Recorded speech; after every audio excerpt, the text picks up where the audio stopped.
What if I told you that being gay in the Victorian era could land you in prison or worse, destroy your entire life?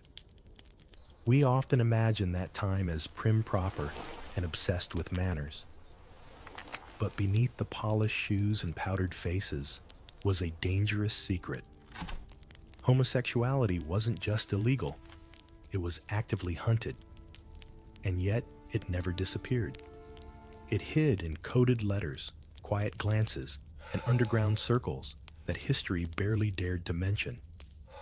So why don't we talk about it? Why did the history books skip this part? Today, we're exposing the truth. They tried to bury the love stories, the scandals, the bravery it took just to exist. Drop a comment with the time you're watching this. I love seeing where our curious community is tuning in. And if this kind of hidden history speaks to you, subscribing is totally your call. But trust me, this story gets deeper. You wake up in a world where everything looks proper. Tall, hats, tight corsets, and carriages rattling across cobbled streets. The air smells faintly of coal smoke and lavender water, and everyone seems to be minding their manners just a bit too perfectly. Welcome to Victorian England, where appearances are everything, and what hides beneath them is often trembling, terrified, and tightly buttoned up. You step onto the pavement and feel the weight of the era's gaze on your shoulders. Not just because your collar's slightly crooked, but because here, deviation isn't just disapproved of, it's quietly watched, judged, and sometimes punished. The strange thing is, everyone pretends not to notice what they obviously do. You pass two gentlemen walking arm in arm, a normal gesture back then, yet your instincts tell you there's something more in the glance they exchange. A flicker too long, a smile too nervous. The Victorian world loves rules, order, and cleanliness, but it also loves secrets. And when it comes to same-sex desire, the rules get murkier, stricter, and infinitely more dangerous. Look closer, and you start to see the double lives playing out in whispers and coded gestures. A well-dressed man glancing too long at a stable boy. A maid who always finds a reason to sleep in the same bed as the lady she serves. You wonder, how do people survive when the thing they long for most must be buried under layers of etiquette and shame? Victorian society is on the surface obsessed with morality. You've seen the manuals, right? Don't talk too loud. Don't laugh too long. Don't ever, under any circumstances, be improper. But the real rule, the one not written in ink, but carved into every wall, is this: don't get caught.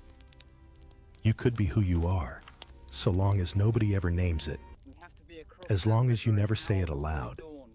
Behind every teacup and every Sunday sermon is an undercurrent of fear, because same-sex attraction isn't just frowned upon, it's criminal. It's spiritual failure. It's social suicide.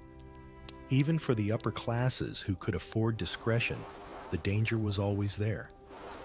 You might be safe behind a title and some inherited land until someone decides your secret is worth exposing. Then it's not just your reputation that's ruined. It's your future, your livelihood, even your freedom. But still, people risk it. That's the wild part. Even under all that repression, love keeps slipping through the cracks.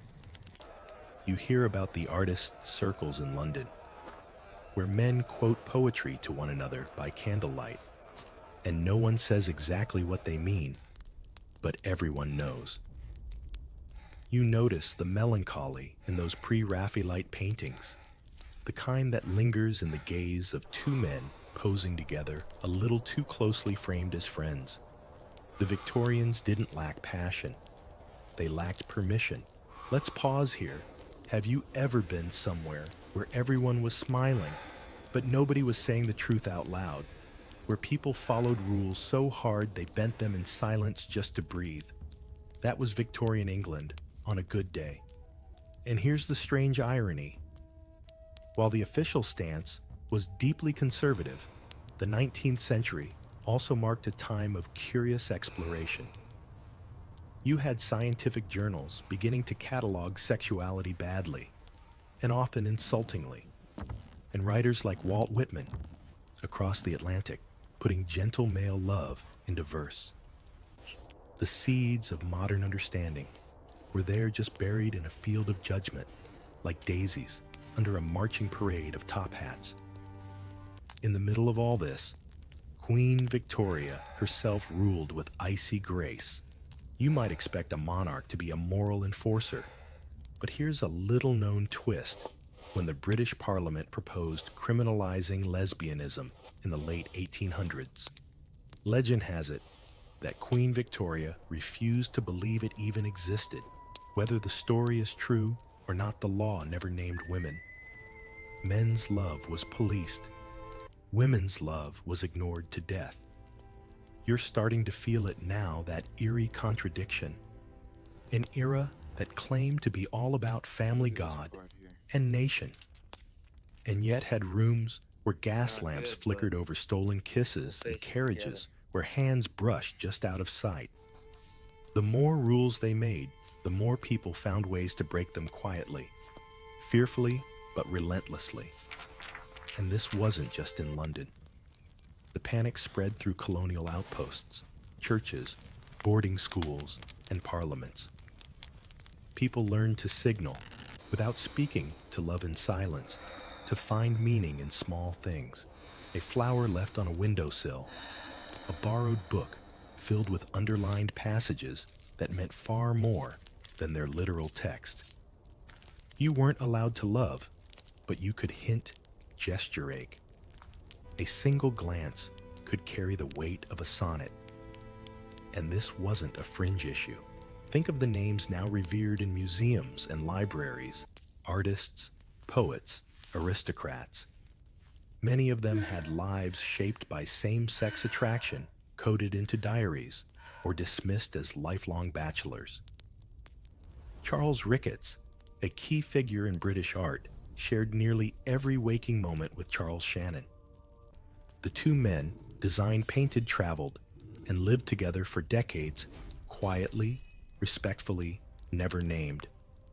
Which raises a question: how much history do we miss because we're too polite to say what we suspect? That's where the story begins, not in the courtrooms or the headlines, but in the rooms you weren't allowed to see, in the quiet places, in the spaces where love had to hide.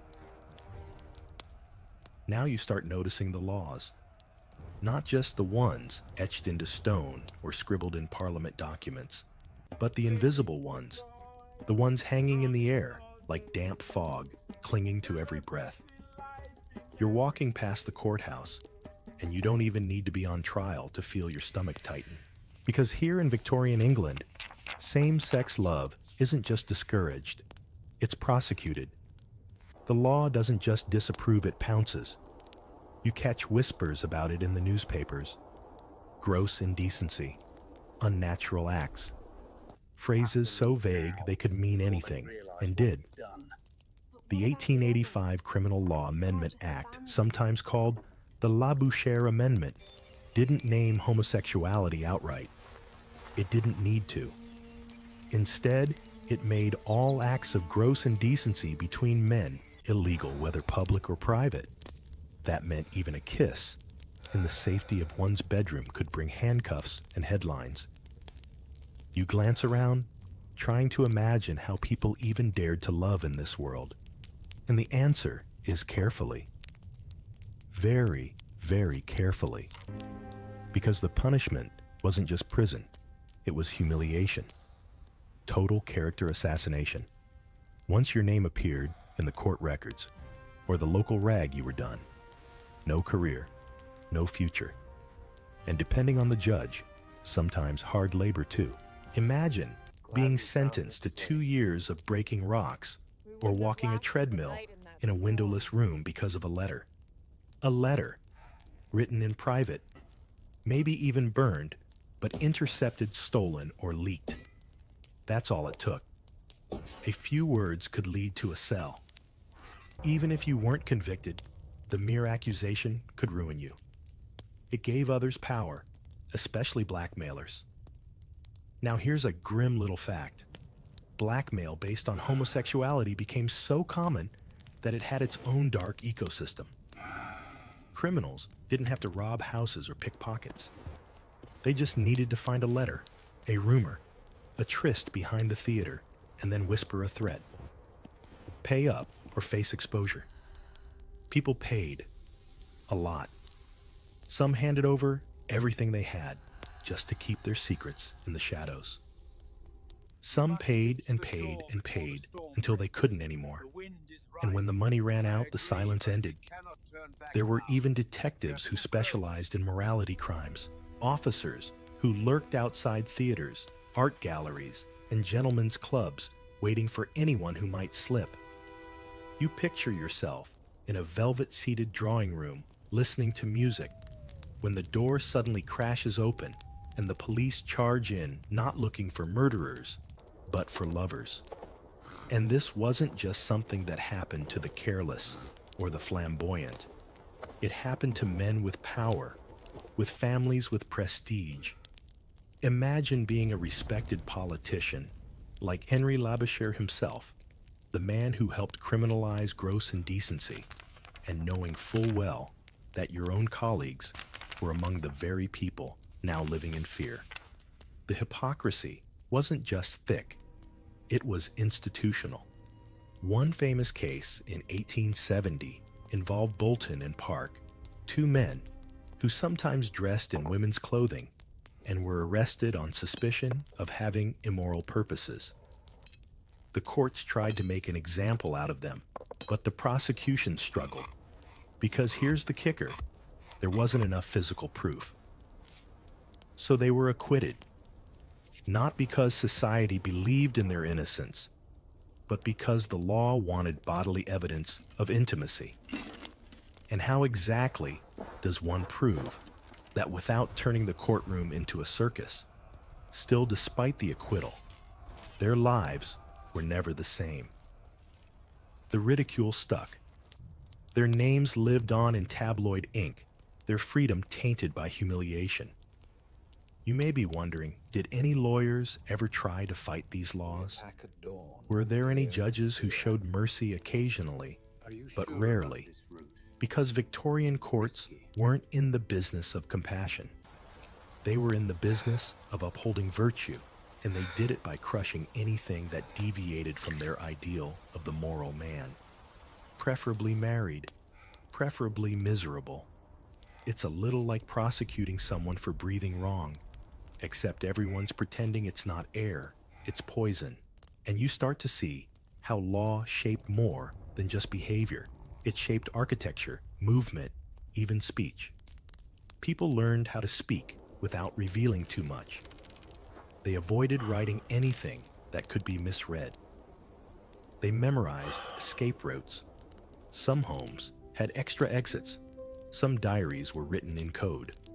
One misstep, and the law would not hesitate. Does that sound absurd? Maybe, but only if you've never had to hide who you are. Real people paid the price. John Addington, Symonds a poet, an early advocate for homosexual rights, lived in constant fear of exposure.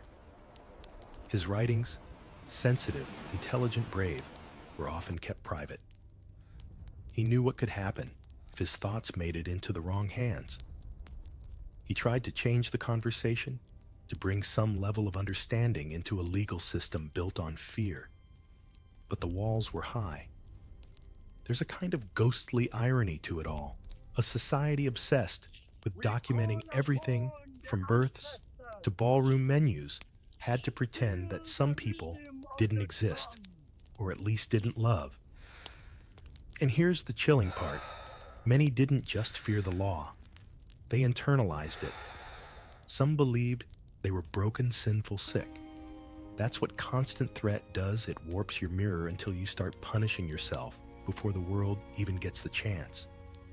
So you learn to smile just the right way, to nod without lingering, to let love become a phantom that visits in dreams, but not daylight. The law may only last a page or two in a textbook, but for those living under it, it was a lifetime's worth of silence. You find a small bookshop tucked between a hatter and a pastry window. The bell above the door jingles softly, and the shop smells like old ink and winter coats.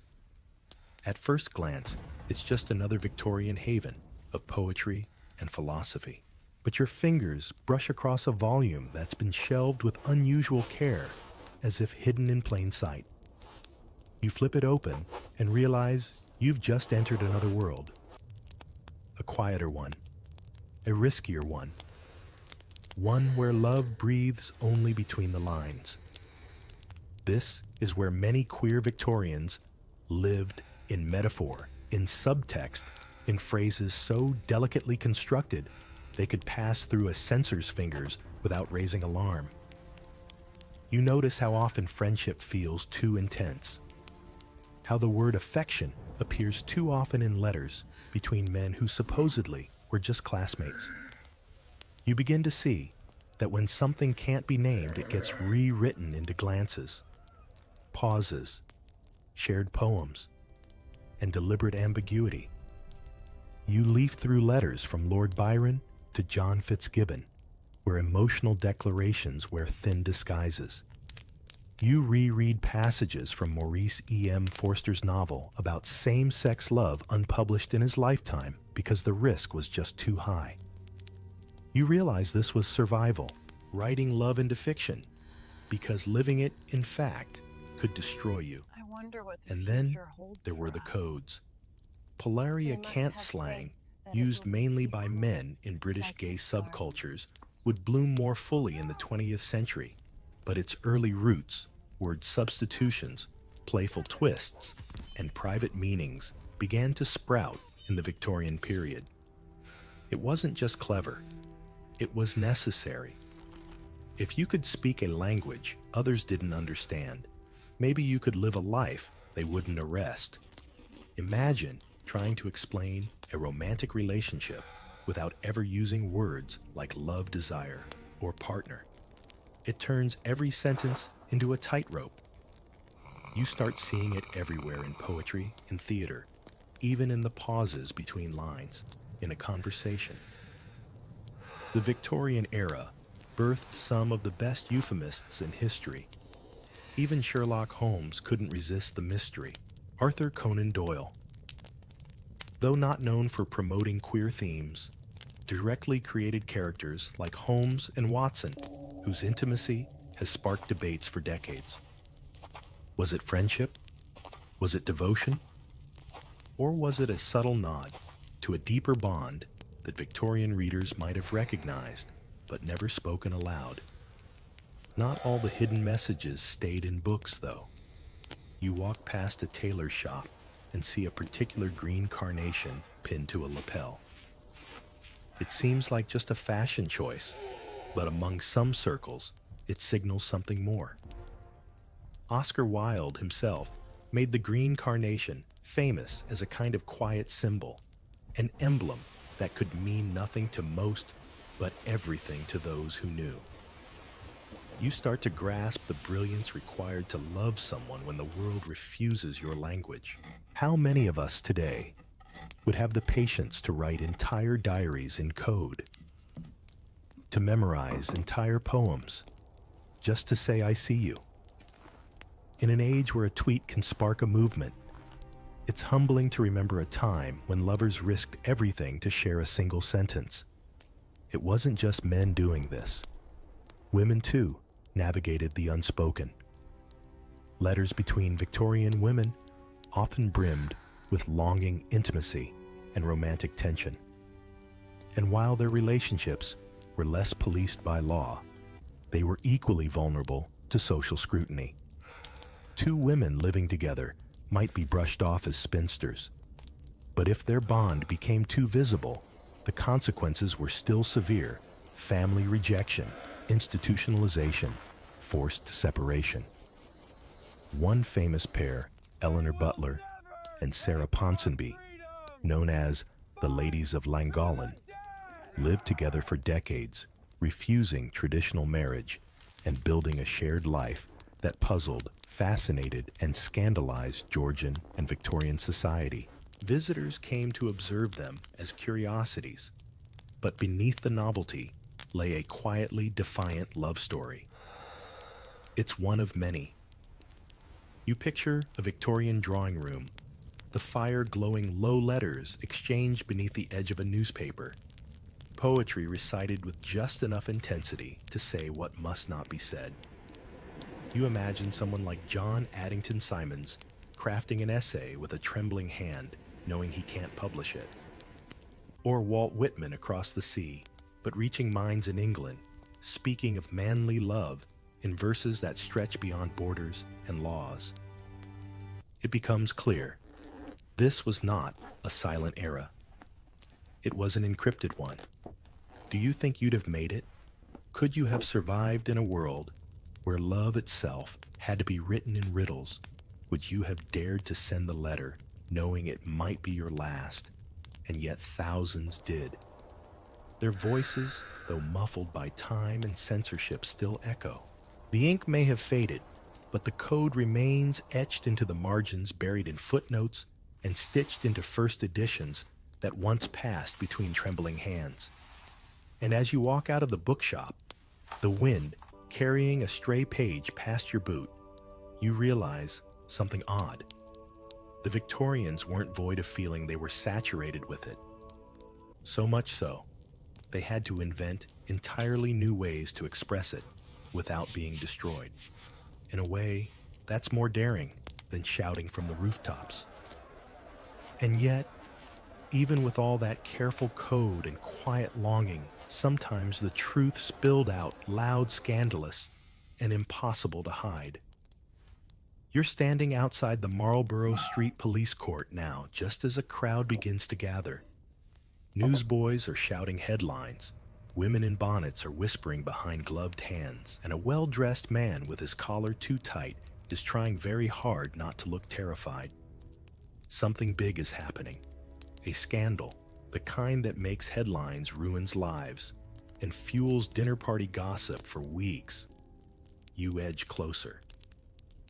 The words, indecency arrest, and well-known figure float through the air like gunpowder smoke. You don't know who it is yet, but you know the type of story this is. The kind where someone got caught. Someone who forgot to be careful or simply couldn't help themselves. Someone who maybe believed for a second that love didn't have to be a secret. Scandals like these weren't rare. They were inevitable. Because when a society spends all its energy trying to deny that something exists, it creates the perfect conditions for explosive exposure. The more people pretend, the more dramatic it is when the curtain falls. You hear about a young aristocrat, his name carefully omitted in the early reports, who was caught with a letter, just a letter. But the contents hinted too strongly at affection between him and his valet. The story spread like fire through the upper class.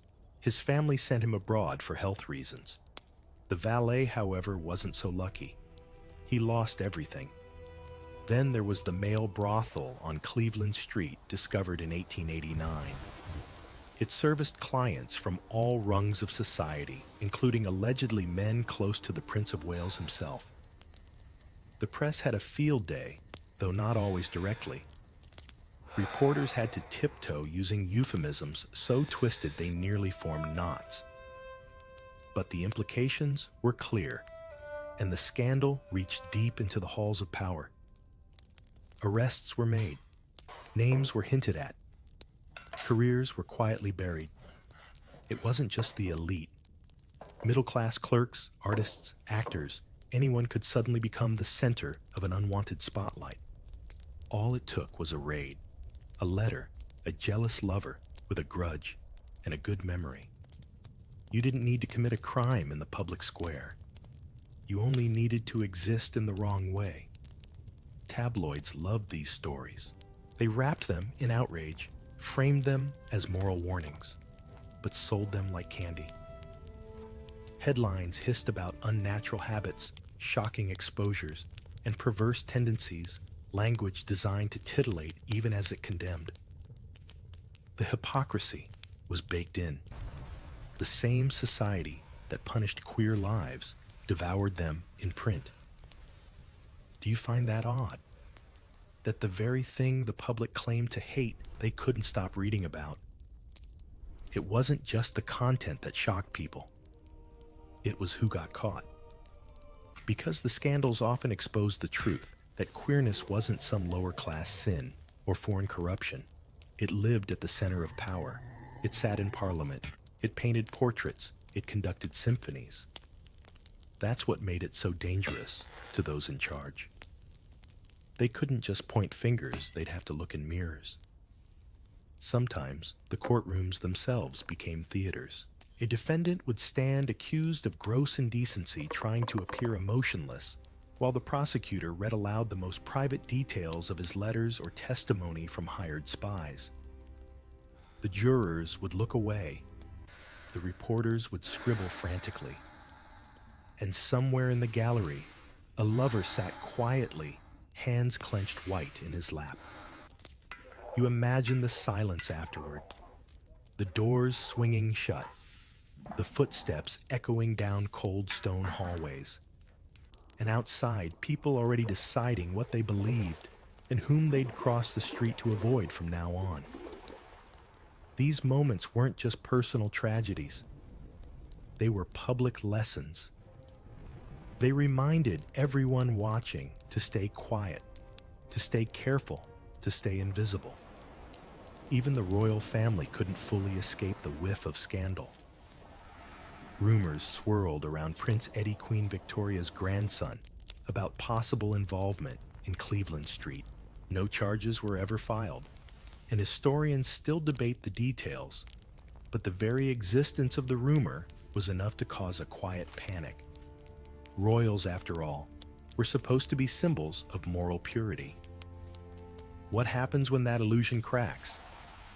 That's the Victorian contradiction, again demanding purity while swimming in shadow.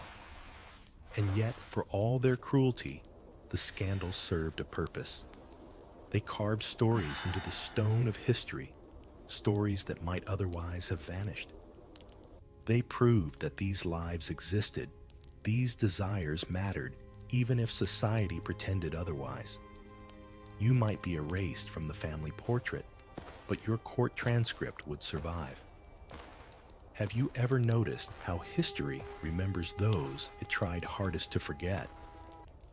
That's why these scandals, tragic as they were, matter. They show us what the world feared and what it couldn't suppress. They weren't just about gossip. They were about identity, about truth, peeking out from under 1,000 layers of lace coal smoke and powdered civility.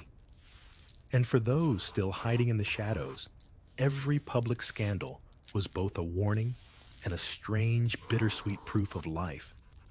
The scandals were loud, but nothing, absolutely nothing, echoed like the trial of Oscar Wilde. You know him, of course. Witty, flamboyant, brilliant, always dressed like a peacock at a funeral. Wilde wasn't just a writer. He was a walking contradiction to everything Victorian England said it admired. He was emotional in a world of restraint, theatrical in a society of stiff upper lips, and worst of all, he was open. Not open in the modern sense, perhaps, but open enough to be dangerous. You remember the green carnation from earlier, that subtle floral wink worn by certain men in the no-wield popularized it. He turned subtext into style innuendo, into art and wit into rebellion. But even Wilde, for all his intelligence, couldn't dodge the machinery of Victorian morality forever. It started with a feud. Wilde was romantically involved with Lord Alfred Douglas, the charming but volatile son of the Marquess of Queensberry. The Marquess hated Wilde furiously obsessively, and eventually left a calling card at Wilde's club accusing him of being a posing sodomite. That single card set off a chain reaction. Instead of ignoring the insult or retreating into quiet damage control, Wilde did the unthinkable. He sued for libel. You pause here, maybe rub your temples. Suing someone for accusing you of something the law considers a crime that's not bold, it's nearly suicidal. But Wilde believed in the law. He believed in beauty, in truth, in justice. He thought the courts would see through the hate and protect the poetry. He miscalculated. The trial was a media sensation. You'd be forgiven for thinking it was a play, except the consequences were blood-chillingly real. The defense produced Wilde's love letters. They brought in rent boys, some barely adults, who testified to Wilde's alleged activities. The courtroom was packed. People whispered his lines with admiration one year and spat them in revulsion the next. And still, Wilde didn't break easily. Even under brutal cross-examination, he delivered lines that would become legend. When asked if he had ever loved another man, he replied, "The love that dare not speak its name." The words hung in the air like incense and then fell like a sword. The libel case collapsed. Wilde was arrested on the spot. The very system he'd hoped would vindicate him now turned him into a lesson. Not just a man punished, but a warning etched in ink and shame. He was tried again, convicted of gross indecency, and sentenced to 2 years of hard labor. You picture him in prison stripes, carrying heavy buckets through cold corridors. His health broke. His spirit faltered. When he was finally released, he was no longer Wilde the wit. He was Wilde the exile. He died in France just a few years later, broke sick, and shunned by the very society that once applauded his genius. And yet, Wilde never fully disappeared. His plays returned to the stage. His books stayed in print. His quotes were etched into marble and murmured at midnight gatherings. Because for all its might, the Victorian system failed to erase what it feared. Wilde became bigger than the courtroom that tried to contain him. You see, that trial did something strange. It made queerness visible in a way the average Victorian couldn't ignore anymore. This wasn't about rumors or anonymous letters. This was about one of the most famous men in the empire publicly destroyed for who he loved. The facade cracked. The whispers became headlines. For some, it confirmed their worst fears. For others, it lit a fire they wouldn't name for another 100 years. It's easy now, with history's distance, to admire Wilde's courage. But imagine being in his shoes. Would you have sued? Would you have stood in court knowing your love would be dissected like a crime scene? Would you have dared to speak your truth in a society that only wanted you silent or gone, and imagine watching from the shadows? You're not Wilde, but you know what he's on trial for. You've written the same letters. You've shared the same risks. So you fold your paper more tightly. You avoid eye contact on the street. And you wonder if it could happen to him. How long before it happens to me? Oscar Wilde was not the only man punished, but he became a symbol of arrogance, yes, of tragedy, certainly, but also of possibility. Because no matter how much the court tried to bury him, Wilde's words kept blooming. Even now, his legacy disrupts the narrative that the Victorians succeeded in silencing love. If the era built a cage, Wilde kicked at its walls until people noticed the bars. And still, After all the trials, the laws, the threats, the whispered scandals, love didn't leave. You find yourself walking down a quiet side street in Bloomsbury. The sun has dipped behind the chimneys, and the cobblestones carry a faint hush, as if even the city knows it's time to soften. Behind shuttered windows and drawn curtains, the forbidden unfolds not as rebellion, but as tenderness. Because despite everything the Victorian world threw at queer people, some still found ways to love. Quietly, defiantly, enduringly. You knock once, then twice at an unmarked door. It creaks open. Inside, gas lamps flicker velvet armchairs crowd around low tables, and the air hums with laughter that's a little too free for public life. No one says the word gay. No one talks politics, but the glances are relaxed, the touches linger, and no one's pretending not to notice. These were the long shadows where forbidden love lived not in grand declarations, but in dinner-time rituals, in shared homes, in years of togetherness carved out beneath the radar of respectability. You see two men walking arm in arm through the park, one carrying a picnic basket. To passers-by, they're just friends. To each other, they're family.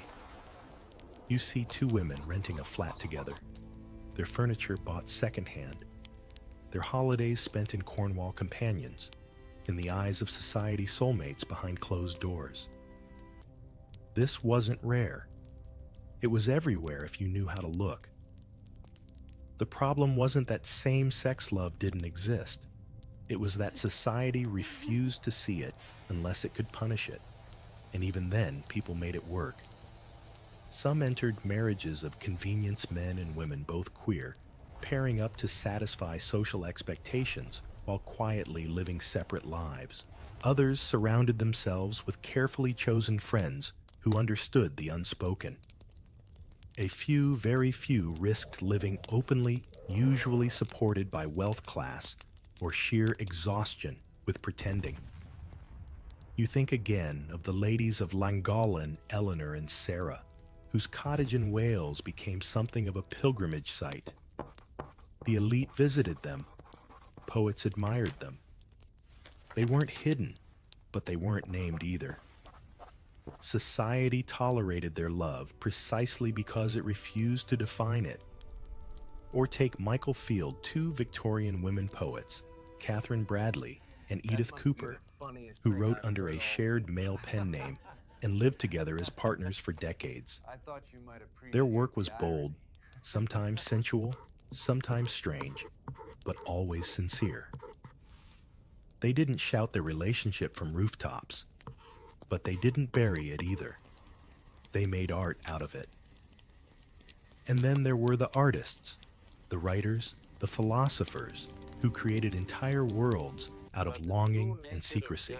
You can't read the picture of Dorian Gray, or Maurice, or even Wuthering Heights without sensing that some of these hearts beat out of sync with what society expected. The yearning is too sharp, the grief too specific. Can you blame them for writing their love into fiction, when the real thing could get you arrested, or worse, exiled by your own family? Some found sanctuary in travel. Paris, Italy, North Africa. Cities where the rules were different, or at least looser. Their Englishmen could live more freely, if only temporarily. The concept of exile wasn't just political, it was emotional. Leave England, and maybe you could breathe. You picture someone packing a suitcase, not just with clothes, but with pieces of themselves they can't show at home. A pair of love letters, a shared photograph, a tiny perfume bottle that still smells like someone they'll miss. This wasn't a vacation. It was a survival tactic. And still they came back. To their homes, their jobs, their families. They slipped back into the roles required of them. But something had changed. Once you've tasted a world where you're allowed to exist, returning to silence feels heavier. Even within the UK, there were pockets of reprieve. Some boarding schools, strangely enough, fostered intense same-sex bonds, especially among boys' relationships that were both romantic and educational. Not always healthy, not always equal, but real. Complex, emotional. The Victorians didn't have the language we have today, but they had the feelings. And sometimes those feelings turned into a kind of life. You wonder, could you have loved like that, quietly in the shadows, with all your hope folded into a breakfast table or a shared umbrella? Would that have been enough? It had to be, because the world gave no other option. And yet people still chose love over fear, chose connection over compliance. They built something in the cracks, something soft, sturdy, and surprisingly luminous. It's easy to focus on the suffering. But if you listen closely, you'll hear the laughter too. The inside jokes, the domestic rituals, the small miracles of two people who refused to let shame have the final word. The Victorian era didn't just produce repression, it produced resistance, often gentle, sometimes quiet, but always real. And in those quiet resistances, you begin to find whole worlds hidden in plain sight. You pass through Soho, now dim lanterns swaying above slick cobbles, pub doors leaking warmth and piano music into the damp air. On the surface, it looks like any other night in the city. But if you know which door to knock, if you give the right name at the right time, the night unfolds differently. The room inside is glowing velvet drapes, warm laughter, someone in a silk waistcoat tossing back champagne and tossing around opinions like confetti. You're not in a public space anymore. You're in a sanctuary. These were the hidden gathering spots. Call them what you like. Salons, societies, clubs, private events. Some had names, some didn't. Most were known only by word of mouth, and they existed solely for one purpose: to let people breathe. Here, queerness wasn't an accusation. It was a shared understanding. You walk through the room. A woman in a tailored suit smokes a cigarette in perfect indifference to the corseted world outside. A man quotes Sappho under his breath, while another nods in agreement and nudges a glass of port his way. These aren't just parties. They're survival strategies. They're the few hours a week when someone can laugh too loudly, wear too much perfume, or hold a hand without fear. Cross-dressing balls, though illegal, still happened in secret venues. London had a few. Paris had more. Men in gowns twirled with flair. Women in coats shared cigarettes. The law called it deviance. They called it freedom. In fact, much of Victorian queer life hinged on knowing where to go. There were safe tailors who wouldn't ask questions. Hotels with unspoken arrangements. Carriage drivers who knew which doors to knock on and which streets to avoid. The city had a second skin, a layer of paths, and people invisible to most vital to some. And yet every sanctuary came with risk. You remember the Cleveland Street scandal. That brothel operated by male telegraph clerks, serviced high-profile clients, and relied entirely on secrecy. It wasn't a brothel, like you might picture: no flashing signs, no red lights, just quiet rooms, familiar faces, and fragile trust. When it collapsed, so did the lives of everyone inside. So why did they do it? Why risk exposure, ruin imprisonment for a dance, a kiss, a moment of being seen? Because even the most oppressive world can't squeeze out longing. And longing, when left unspoken, turns into a kind of hunger. People needed to be around others who understood. They needed more than survival. They needed witness. The gatherings weren't always about romance or desire. Sometimes they were about music. about conversation, about hearing someone say something out loud you'd only ever dared think. And in those rooms, surrounded by candlelight and careful friends, people remembered what it was like to be human again. Have you ever felt that? That soft click of belonging after a lifetime of pretending that moment when someone laughs at your joke, not because it's funny, but because they understand the ache behind it. These spaces provided that. And though they rarely lasted long, broken up by police, betrayed by guests, or folded under the weight of fear they mattered, you also start noticing how many famous names pass through these circles. Writers like Oscar Wilde, of course, but also artists like Simeon Solomon, who painted and sketched men with a softness that made critics uncomfortable. He was arrested for indecency in 1873, and though never imprisoned, long his career, never fully recovered. Still, his work whispered truths that words couldn't. There was Charles Ricketts and Charles Shannon, the artist couple we mentioned before. They hosted salons where intellect and queerness could breathe in the same air, if only for an evening. Their home became a small oasis of thought, creativity, and unspoken affection. It wasn't utopia. It was delicate, fragile, always one rumor away from collapse. But it existed. And then there were the letters, always the letters.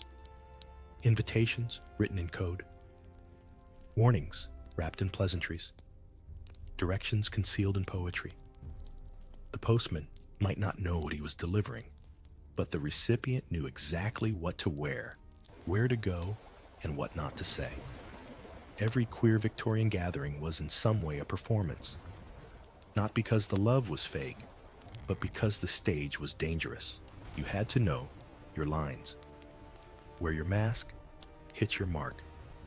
But behind the performance was something real, something shared. You wonder now, in an age where we can broadcast every detail of our lives online, could we ever go back to living like this? Would we survive the code, the risk, the silence? The people who did, who laughed under threat of arrest, who loved under risk of exile, who danced in defiance, weren't weak. They were master strategists of joy. They built fragile heavens inside a brutal world. And even when the candles went out, the warmth lingered. But even as the candles flickered out and the rooms emptied, the world outside was waiting with clipboards, white coats, and diagnoses. You walk now, past a clean, white building. Neat steps, polished brass knocker. Not a prison this time, a clinic, a doctor's office. And inside, Victorian England has found a new way to name the problem. Not sin, not crime, but illness. This is where science enters the story, not as a rescuer, but as a redeemer of social order. The late 19th century saw the rise of psychology, psychiatry, and sexology. Suddenly, same-sex attraction wasn't just immoral or illegal. It was pathological.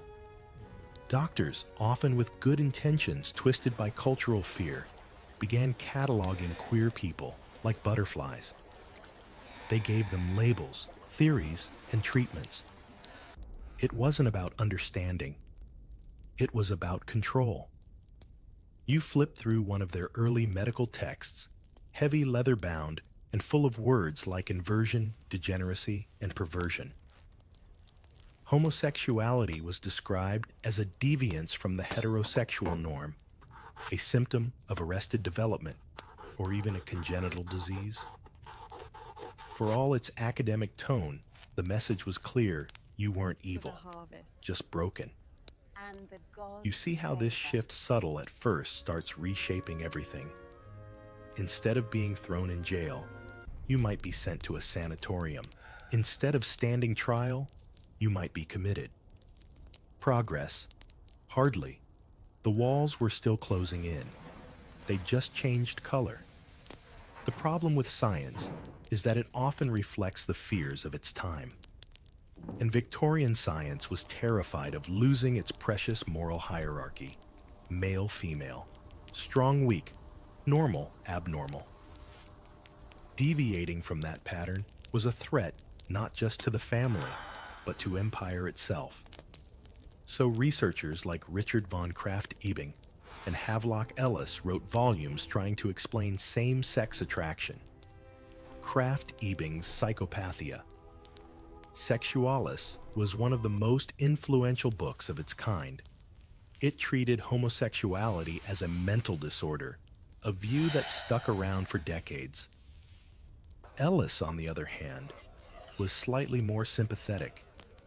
He didn't believe same-sex attraction was a crime or something that could be cured.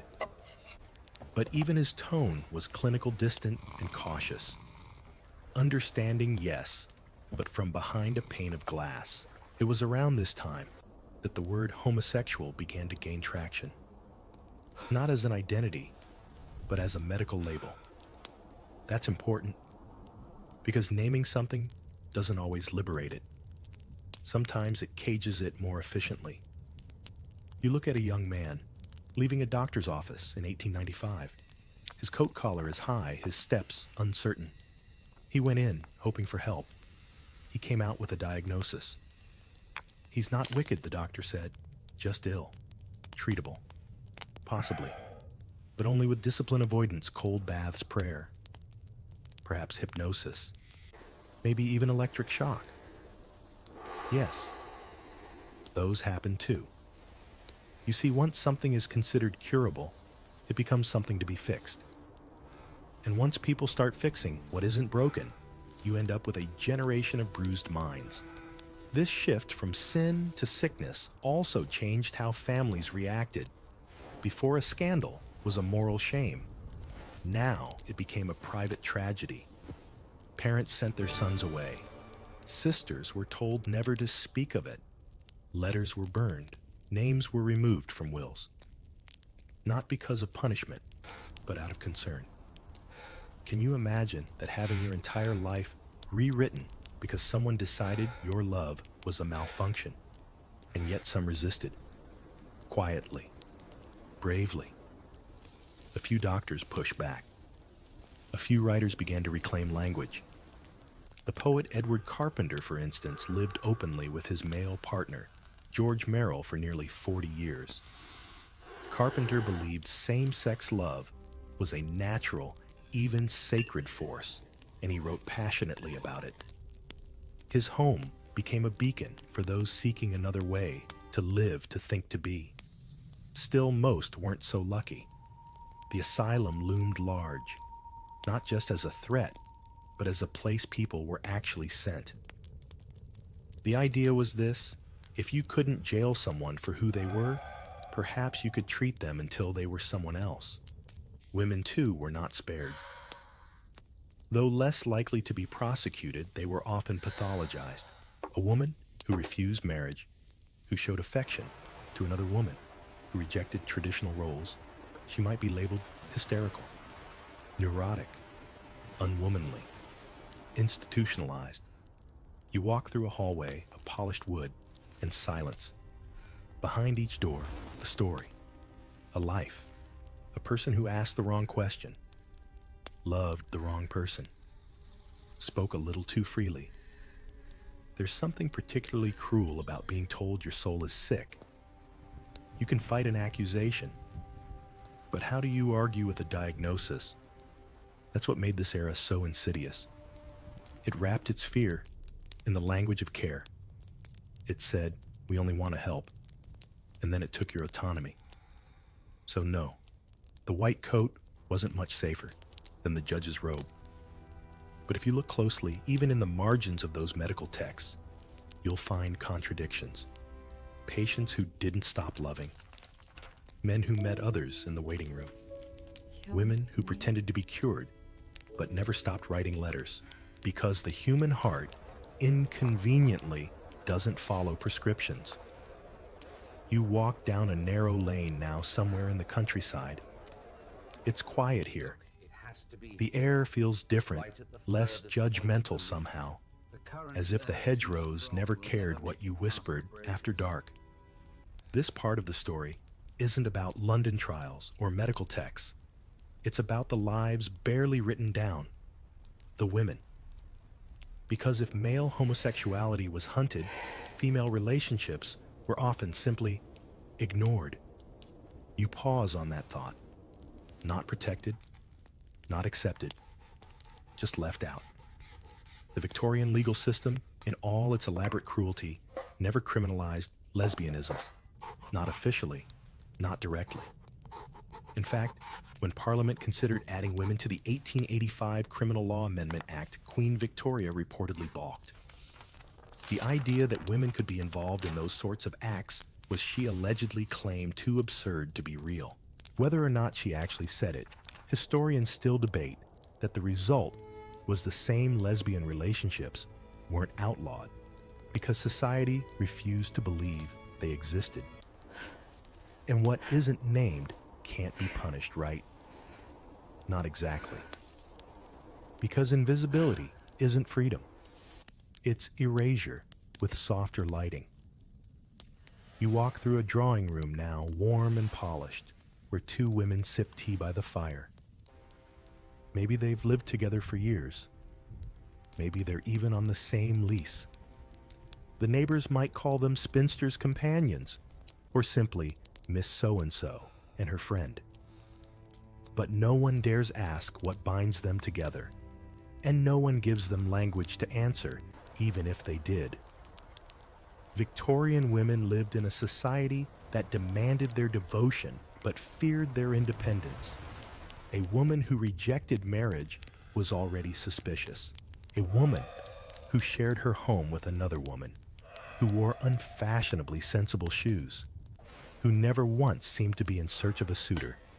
That woman was dangerous, not legally, but socially. So they learned to blend in. Letters between women from this era are often rich with emotion, admiration, longing sentiments that, if expressed between men, would have raised legal alarms. But between women, they were either romantic or charmingly sentimental, depending on who was reading. The line was always blurred, which made it safer and lonelier. There was a term, Boston marriage. It wasn't British in origin, but the concept translated well. Two women living together, often economically and emotionally intertwined without men.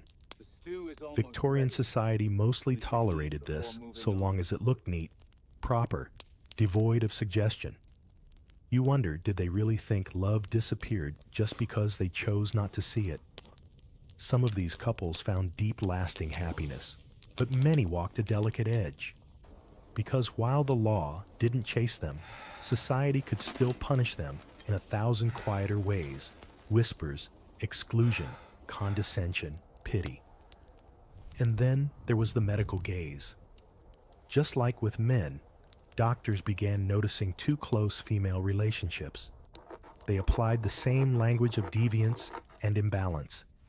A woman with too much education, dangerous. A woman uninterested in motherhood, troubled. A woman whose most significant emotional bond was with another woman, probably hysterical.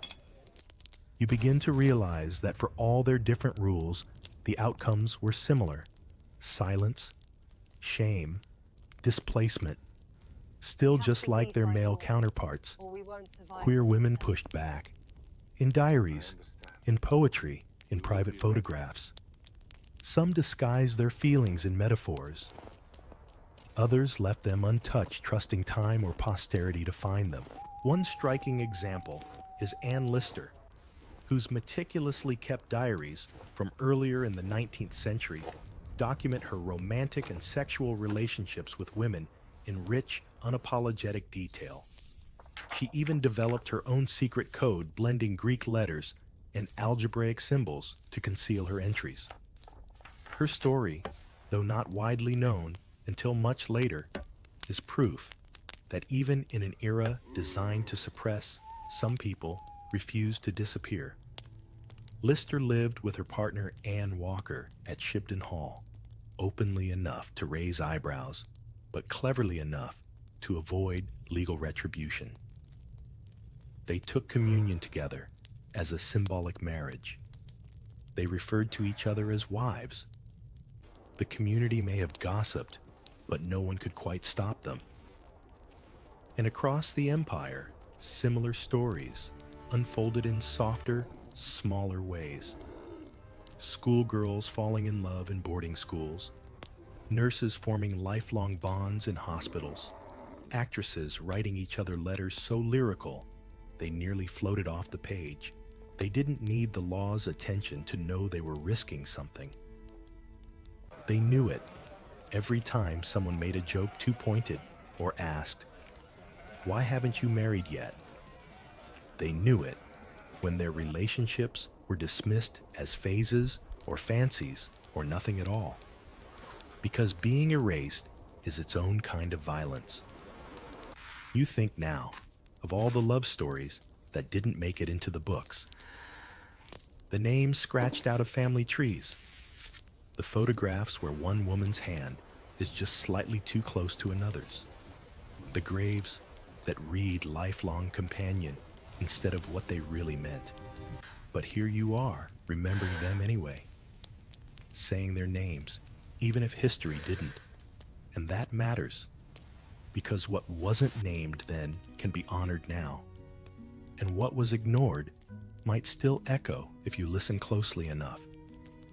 And now, as you walk through the foggy edges of everything they tried to forget, you begin to see what the history books missed, what they quietly skipped over, in favor of cleaner narratives, simpler categories, and untroubled timelines.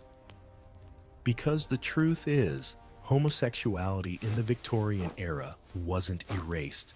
It was whispered, it was coded, concealed, performed, punished, and survived, not because it was weak, but because it was resilient in ways the world wasn't ready to name. And that perhaps is the most astonishing part. Not that people loved despite danger, but that they loved so well, so fully, even without the world's permission.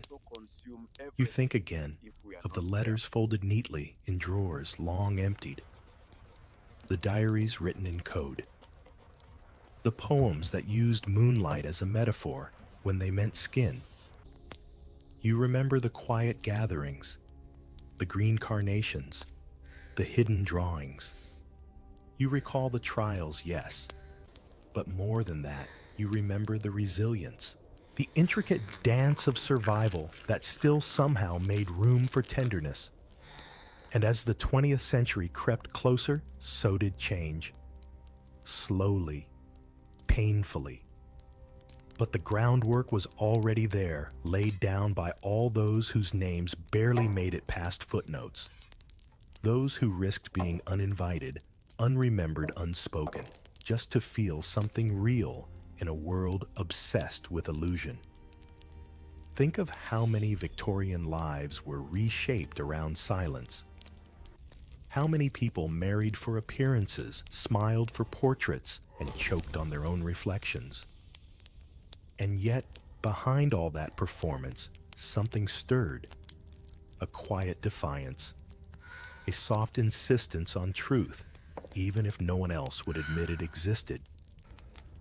You wonder how different things might have been if love hadn't needed a disguise, if poetry hadn't needed metaphors to survive, if Wilde hadn't been tried, if Lister's code had never needed to be cracked.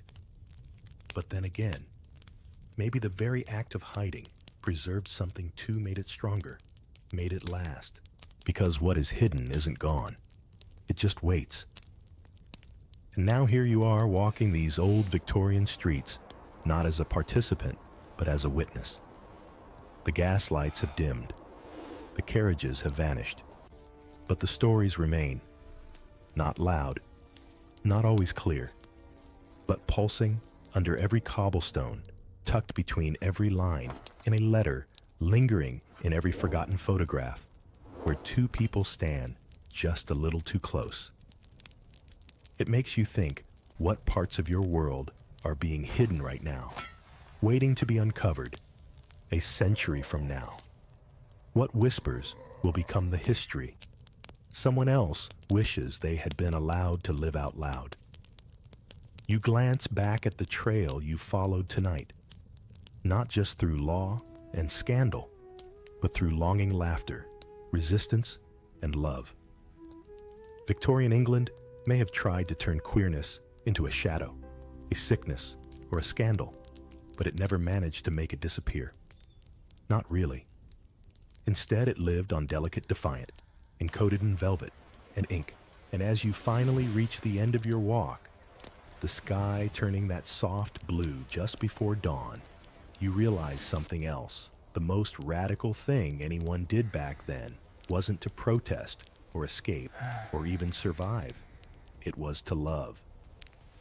Tonight you've walked through the hidden world of homosexuality in the Victorian era, a world of secret letters, coded love, whispered resistance, and quiet bravery. In a time when being yourself meant risking everything people still loved, still hoped, still endured. Their stories weren't loud, but they mattered. Now that you've seen what history tried to forget, how does it make you feel? Surprised, moved, angry, inspired? Share your thoughts in the comments. I'd love to know what stayed with you. You smell it before you see it. Smoke, rot, cheap ale. Something vaguely meaty. Maybe a stew. Maybe a rat. Then your boots stick to the floor before the door even opens all the way. Welcome to a medieval tavern where the air is thicker than the stew, and everyone pretends not to notice. The creak of the heavy wooden door is swallowed by a din of voices, crackling fire, and the occasional hiccup. The torchlight doesn't illuminate much. It just makes the shadows dance more suspiciously.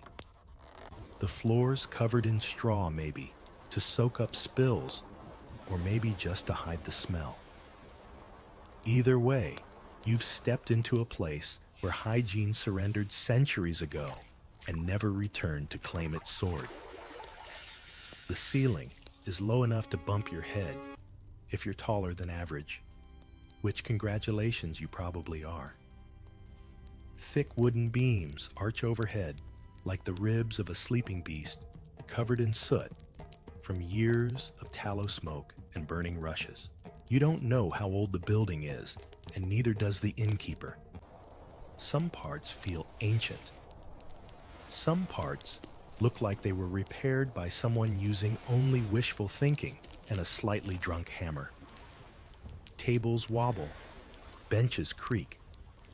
Every surface is either sticky or splintery, sometimes both. You sit anyway, because that's just what you do.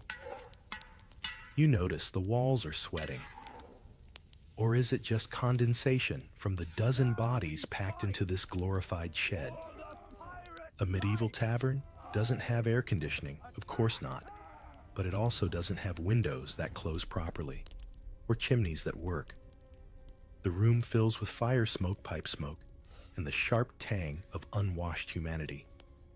It smells like secrets and feet, but no one complains. That would take energy, and the ale hasn't kicked in yet. There's a fire roaring in the hearth which sounds romantic until you realize it's also where someone just dried their undergarments, hung like battle flags near the flames. Now your eyes adjust to the gloom. You see faces, some grinning, some glaring, some lost in thought, as if trying to remember where they parked their horse. You don't know their names, and it's probably better that way. These are people you drink, beside not ask questions about. A few nod, politely. A few look like they'd stab you over bread. But most are just trying to keep warm and drink away the day's blisters. If you want to ask them what they do for a living, expect answers like Cooper, Thatcher, or avoiding taxes. In the far corner, someone is already asleep or unconscious, head slumped on the table, drooling into a pool of ale. No one bothers them. That's practically tradition. Sleeping in the tavern means you didn't die somewhere colder. A rat scurries past your boot. You pretend you didn't see it. It pretends you didn't either. It's a mutual agreement. There's always a rat. The atmosphere hums with noise, but not the curated playlist of a modern bar. This is more like the medieval version of lo-fi background chaos. As agreed. Someone snoring. Someone else is humming a song with no discernible melody. From the hearth, a couple argues in slurred whispers over who forgot to sell the goat. A spoon clatters. A mug sloshes. You hear someone wheeze in the back, and you sincerely hope it was laughter. Speaking of mugs, the tavern's cups are all different sizes, different materials, and possibly different centuries. Clay, wood, pewter, even a hollowed-out horn if you're lucky or unlucky enough. You order something ale, probably because water is for fools, and filters don't exist yet. It arrives lukewarm, barely fermented, and mysteriously cloudy. Still, it's safer than the local stream, which has a suspicious number of dead fish floating belly up this week. The serving wench, though, she'd probably punch you for calling her. That is quicker than expected. Sharp-eyed, sharp-tongued, and permanently unimpressed, she slaps your mug down like she's auditioning for a wrestling tournament. She's not smiling, but she is moving, which in tavern terms is a sign of excellent service. Her apron has stains older than your grandparents. You don't ask what they are.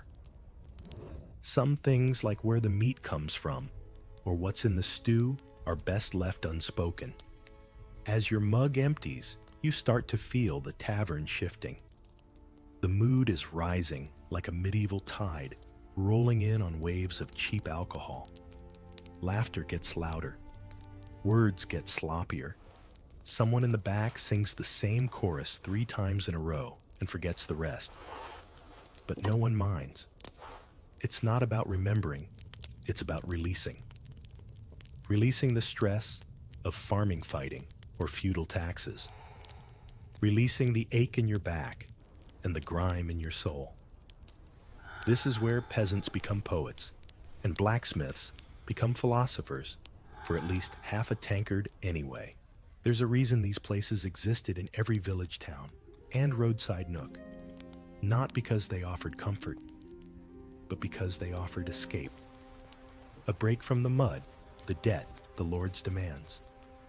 A place where you could raise a mug and forget, even just for an hour, that your roof leaks, your teeth hurt, and winter's coming faster than you're ready for. And even as your drink runs low and your bench gets harder, something in you settles. Because in this smoky, splintery, smelly room, you're not alone. You're part of something old and loud and stubbornly human. And that's worth another round, assuming your coin pouch can survive it. The funny thing is, no one ever really asks if you belong here. That's not how medieval taverns work. The rules are more flexible. If you can walk through the door, pay for your drink, and refrain from stabbing someone within the first 10 minutes you're in, no velvet ropes, no dress code, no bouncer scanning your ID while you nervously wonder if they'll spot that fake birth year you scratched onto your wax seal. This isn't that kind of establishment. In fact, this is probably the only place in the entire village where your social status doesn't matter quite as much as long as you don't make it matter. You look around and notice something strange, almost revolutionary for its time. A barefoot child sharing a bench with a man in chainmail. A tanner smelling unmistakably like death and chemicals sits shoulder to shoulder with a merchant counting coins beneath the table. A wandering friar murmurs blessings into his cup, while a woman in muddy skirts haggles with the innkeeper for another loaf of yesterday's bread. The only thing they truly share is this room, and the need to forget their rank for a little while. The tavern somehow becomes an equalizer. Nobles won't frequent the really grimy ones, not openly at least, but lower knights or fallen lords with empty pockets. They're regulars. Some even show up in half-polished armor, hoping it still earns them a free drink or a bit of respect. Usually, it just earns a shrug and a spot near the fire if it's cold enough. Your titles mean less when everyone can smell how long it's been since your last bath. But don't think that means anything goes. There are rules, even if they're unwritten. Don't knock over someone's drink unless you're spoiling for a fight. Don't touch the barmaid unless you enjoy getting whacked with a ladle. And above all, don't cheat at dice. That last one's a death sentence socially, and possibly literally. Remember, in a world without CCTV, grudges are resolved with fists, not evidence. Of course, there's no shortage of strange regulars.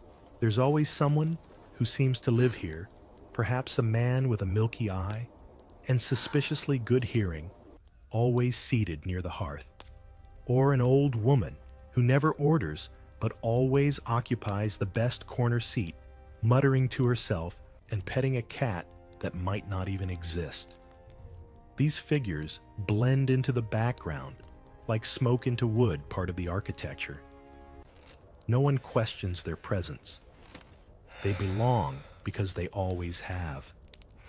And if you're wondering who doesn't belong here, well, it's not always about class or cleanliness. It's about behavior. You could be dressed in rags, but if you respect the rhythm of the room, the space accepts you.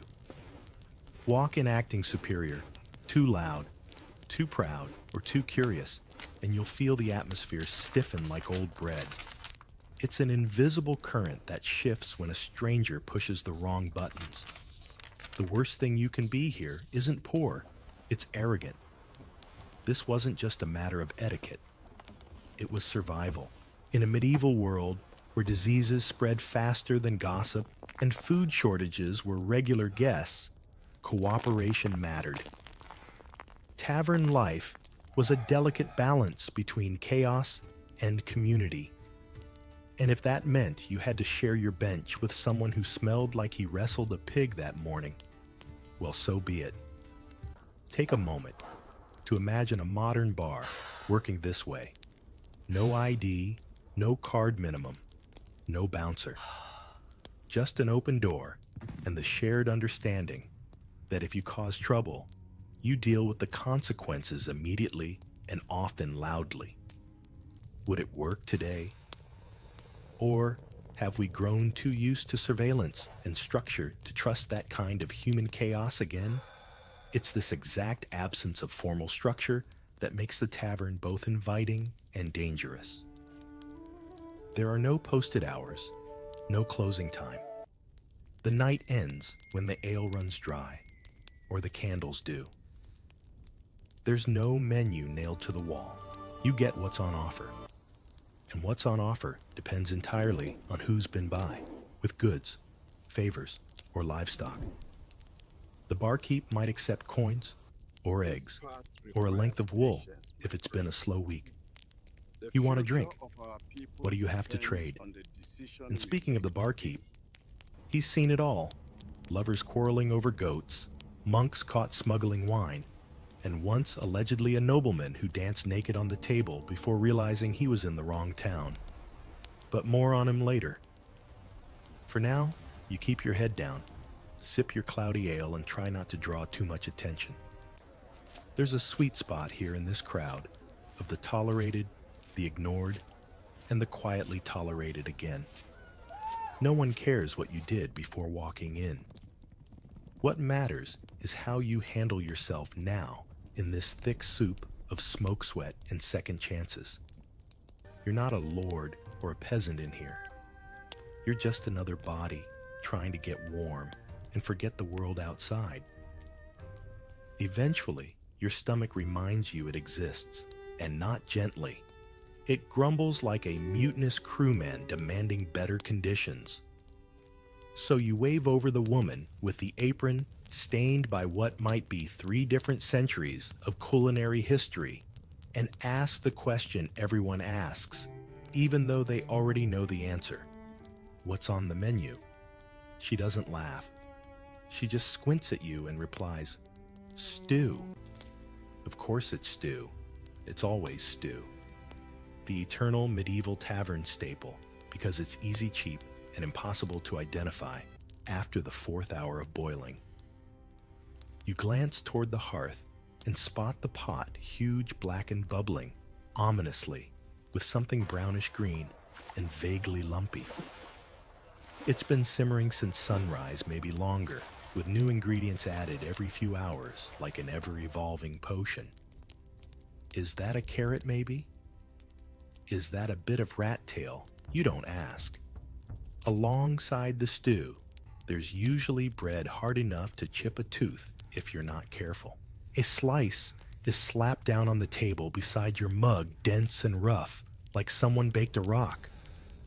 But soak it in the stew long enough, and it becomes edible-ish. And you'll eat it, because what else are you going to do? Starve people in this century have done worse.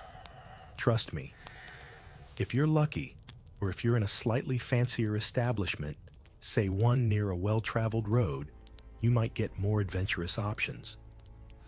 A slab of salted pork, some pickled onions, a pie that's mostly crust and mystery. The meat, if you can call it that, is either overcooked to leather or suspiciously pink in the center. You chew carefully, half wondering whether this meal will nourish you or become a future cautionary tale. And then there's the drink. Ah, yes, the drink. You think you've tasted bad beer? You haven't. Not until you've sipped ale that was brewed in a wooden tub next to someone's laundry and filtered through hope and old rags. It's flat, cloudy, and sometimes sour, but it's wet and it doesn't kill you, which is a low bar, but one you learn to respect here. If you're feeling brave or foolish, you might try mead. Sweet, sticky, and stronger than it looks. It was the medieval version of a wild card cocktail. Drink too much, and you'll either propose marriage to the barkeep or wake up in a hayloft you've never seen before. And then there's the real wild card, something called ale barm. Imagine beer's unruly cousin that was left in the sun too long, flavored by yeast leftovers and regret. Still interested? There's something oddly charming about the way tavern food ignores presentation. No garnishes, no plates with drizzles. No one asks about gluten. It's function over form, survival over satisfaction. And yet every bite carries the history of people who worked, walked, and warred harder than most of us ever will.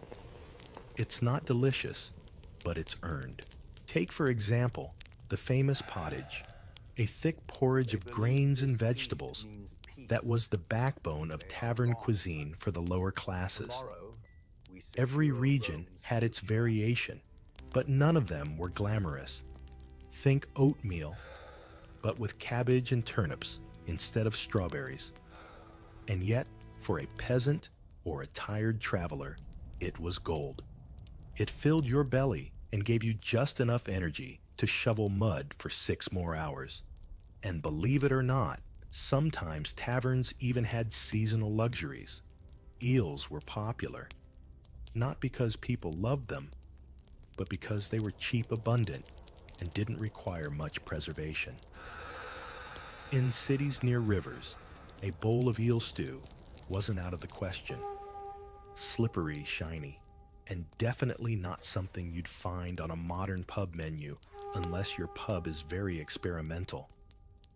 And now that you've tasted the food and drink, aren't you curious how they kept it all from going bad?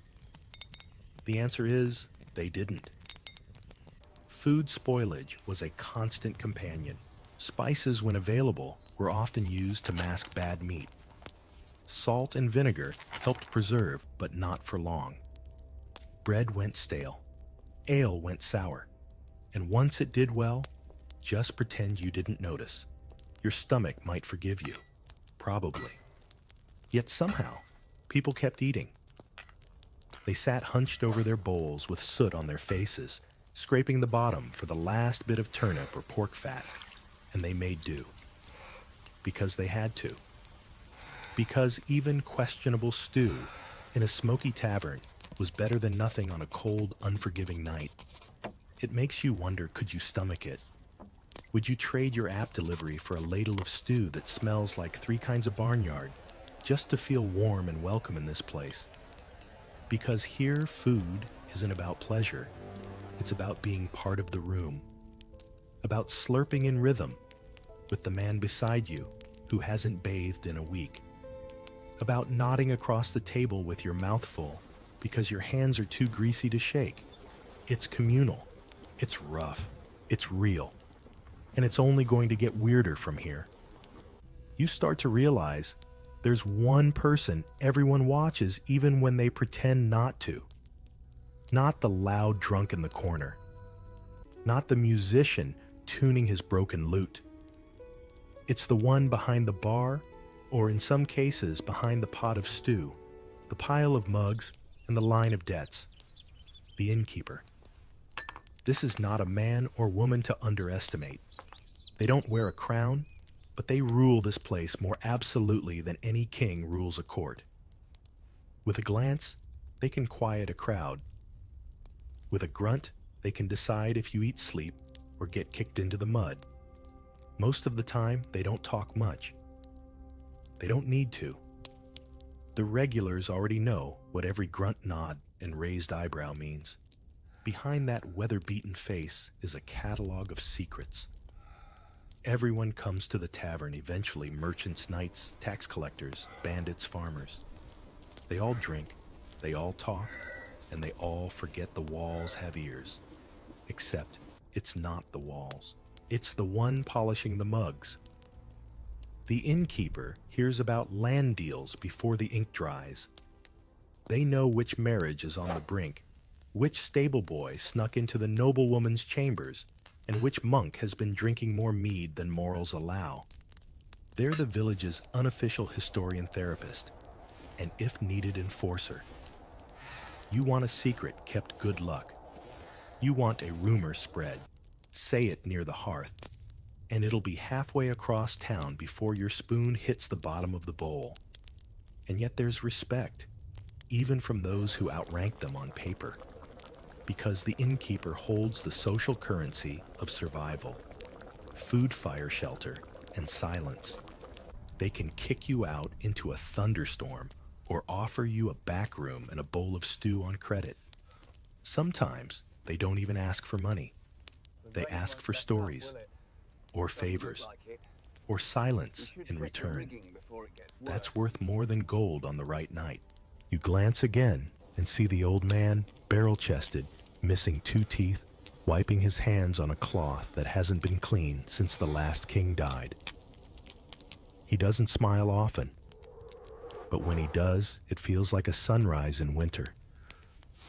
You think maybe you've earned a speck of trust, or maybe he just likes your face. You hope it's the former. In many towns, the tavern keeper was more than a business owner. They were a gatekeeper of information and a buffer between travelers and the unknown. If someone wandered into town, they ended up here first. And if they caused trouble, the innkeeper was the one who either warned the town or quietly dealt with it. There are tales, some true, some definitely exaggerated, of innkeepers who stopped raids, who saved travelers, who tipped off sheriffs, or even poisoned bandits trying to start trouble. One legendary tale from 13th century France tells of a widow who ran her tavern with such iron discipline that she once knocked out a drunken knight with a roasting spit after he insulted her stew. The knight woke up 3 days later, apologized, and became one of her loyal customers for life. The tavern keeper walks a line between servitude and sovereignty. Technically, they serve, Realistically, they reign.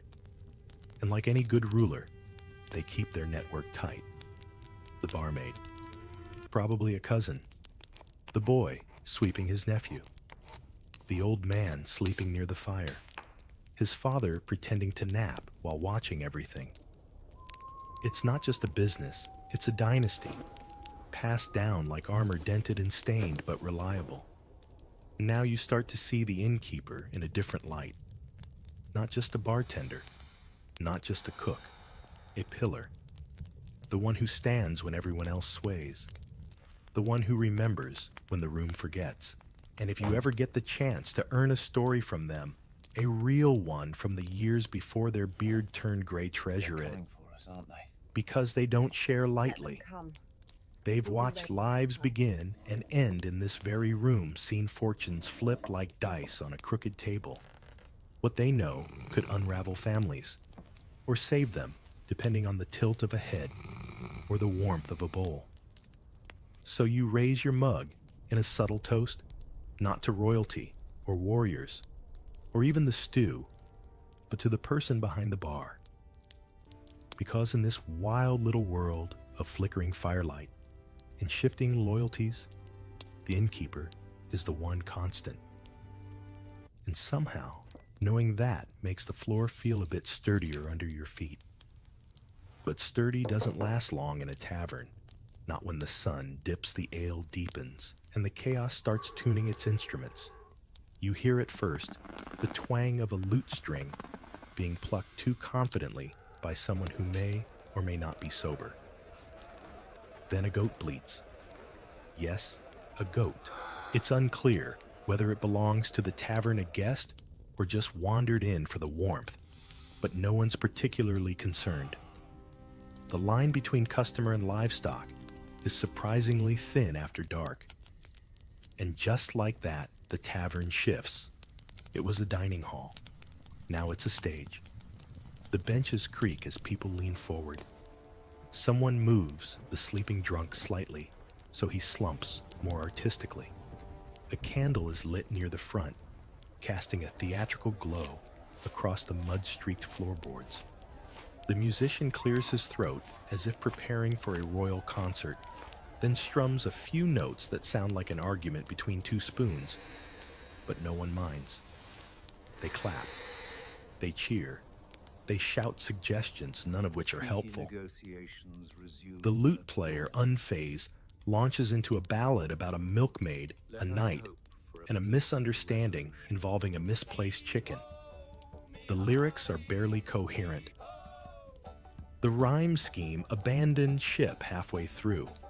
But it's hilarious and weirdly moving.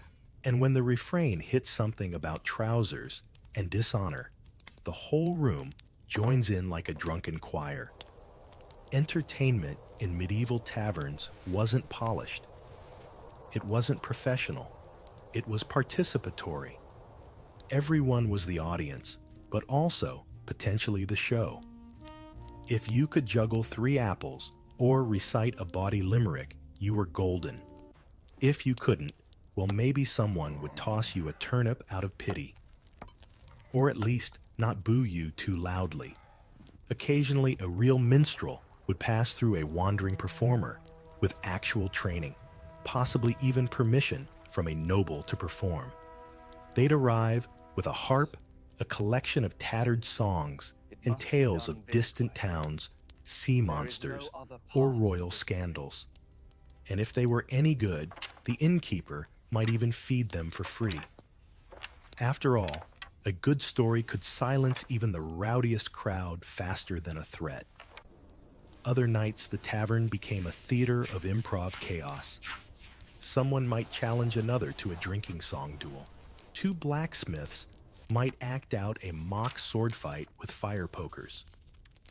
Someone would definitely try to dance on a table, and someone else would definitely regret encouraging them. Even the goat might get involved. Once a traveler swore he saw a goat crowned king of the evening after it butted a tax collector out the door. The jury's still out on whether that actually happened. Of course, music wasn't the only entertainment. Games were just as popular. though calling them games might be generous. Dice were always in motion, often carved from bone worn smooth from years of rolling. The rules? Fluid. The stakes? Sometimes high.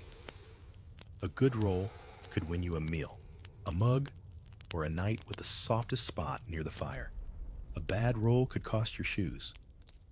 There were also riddles, rude ones, clever ones, ones passed down from generation to generation. If you solved one quickly, you were a hero. If you flubbed it, you were mocked gently, or not depending on the ale level in your mockers. The point wasn't to win, it was to belong. And nothing brings people together quite like collectively laughing at a rhyme involving a bishop, a duck, and an outhouse. What's striking is how necessary all this noise is. Life outside the tavern is repetitive, harsh, predictable in all the worst ways. But in here for a few hours, anything can happen. The blacksmith becomes a poet, the washerwoman a singer. Even you, with your tired legs and full belly, start tapping the table in time with the music, forgetting just how exhausted you felt 5 minutes ago. And in a way, this was their version of Netflix. No screen, no script, just flickering firelight real-time storytelling, and the thrill of not knowing what the goat might do next. Would it interrupt the love song, eat someone's hood, headbutt the minstrel mid-verse? You stay because you want to know. But as the music swells, the mugs clink, and someone in the corner tries to harmonize through hiccups, you feel it again. That sense that this room is more than a shelter. It's a release valve, a temporary reality where everyone forgets titles, debts, frostbite, and feuds, where even a bad performance is better than silence, and a goat's bleat can earn more applause than a bishop's sermon. And you're part of it now. One more pair of clapping hands in the dim, smoky dark. Just when the laughter's loudest and the lute is slightly less out of tune, it happens an argument. It always does. Maybe someone rolled the dice a little too well. Maybe someone reached for the wrong mug. Maybe someone insulted the stew. Whatever the cause, it's suddenly louder than the music. Two men stand chairs scraping. Voices rise like the temperature in a forge. The mood shifts so fast, you could hear a tankard drop, and you do. No one rushes to break it up. Not yet. This isn't a modern bar, with panic buttons or bouncers built like siege towers. This is a medieval tavern. You let the heat rise a bit. See if it fizzles or erupts. The crowd pulls back slightly, forming an instinctive ring around the rising tension, like sharks circling a shipwreck. Bread crusts and bones are swept out of the way. Tankards held tightly, not for drinking now, but maybe for throwing. The first blow is almost always theatrical. A shove, a splash of ale, a dramatic insult, something about someone's mother-sister goat, then a punch thrown like a declaration of war. It rarely lands well. The attacker is half drunk, the floor is uneven, and the bench gets involved, tripping him with perfect comedic timing. Cheers erupt, because this is now officially entertainment. The innkeeper watches. He's seen worse. He'll intervene when the blood starts, or the furniture breaks, whichever comes first. Until then, he lets the crowd police itself, and the crowd is merciless. They jeer, egging on both sides like spectators at a pig wrestling contest. Bets are placed. Someone starts humming a tune that doesn't match the mood at all. It's chaos wrapped in cheer. Eventually, it escalates. A knife flashes small, rusty, more threatening in theory than execution. The innkeeper moves then. No words, just a thud as a club lands on the table. Not swung, just shown. The message is clear. Not tonight. The knife disappears. The men, now panting and reeking of barley and poor choices, are separated and plunked down on opposite sides of the room. No one apologizes. No one expects them to. They sip in silence, licking wounds and pride. This is normal. Fights in taverns aren't breakdowns, they're pressure valves. Life is rough out there. Cold fields, stubborn lords, backbreaking labor, injustice with a side of scurvy. Sometimes you bring that storm inside, and sometimes it breaks on someone's chin. But here's the surprising part. No one holds a grudge. Not for long. The man you almost punched tonight might be the one hauling you out of a ditch tomorrow. That's how communities work when survival depends on cooperation. You fight. You drink. You mumble something close to peace. And then you pass out under the same roof, warmed by the same fire. The furniture, on the other hand, rarely recovers. That stool wasn't built to withstand a body slam. You see it now, one leg cracked like a dry twig. A dent in the wall marks where someone's head didn't quite connect but came close. A trencher, a thick wooden plate used more as a personal space marker than for actual food, lies in the corner like a fallen shield. The battlefield is littered with crumbs and pride. Still, the room resets. That's the magic of the medieval tavern. It breathes, contracts, and expands like a living thing. Moments ago, it was a stage, then a wrestling pit. Now back to normal. Someone pours another round. The lute player, unfazed, picks up where he left off his song, now somehow incorporating the fight as a heroic epic. The crowd laughs and the tension evaporates. Modern places have rules and repercussions. Taverns, they had rhythms, patterns born from familiarity and survival. The regulars know when to duck, when to laugh, and when to grab a pitcher and quietly help mop up the mess with yesterday's bread. Every now and then, though, things did get out of hand. Real damage, real danger. That's when the law stepped in, or more often the local strongman with a cudgel and a grudge. But most of the time it never got that far. The tavern didn't want outside eyes. The problems that started here stayed here. Resolved in half-hearted apologies, communal silence, or shared hangovers.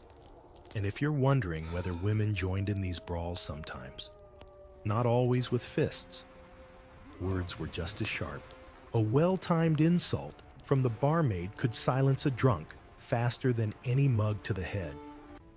And if things got too rough, she had a way of calling out to the innkeeper that sounded sweet but meant business.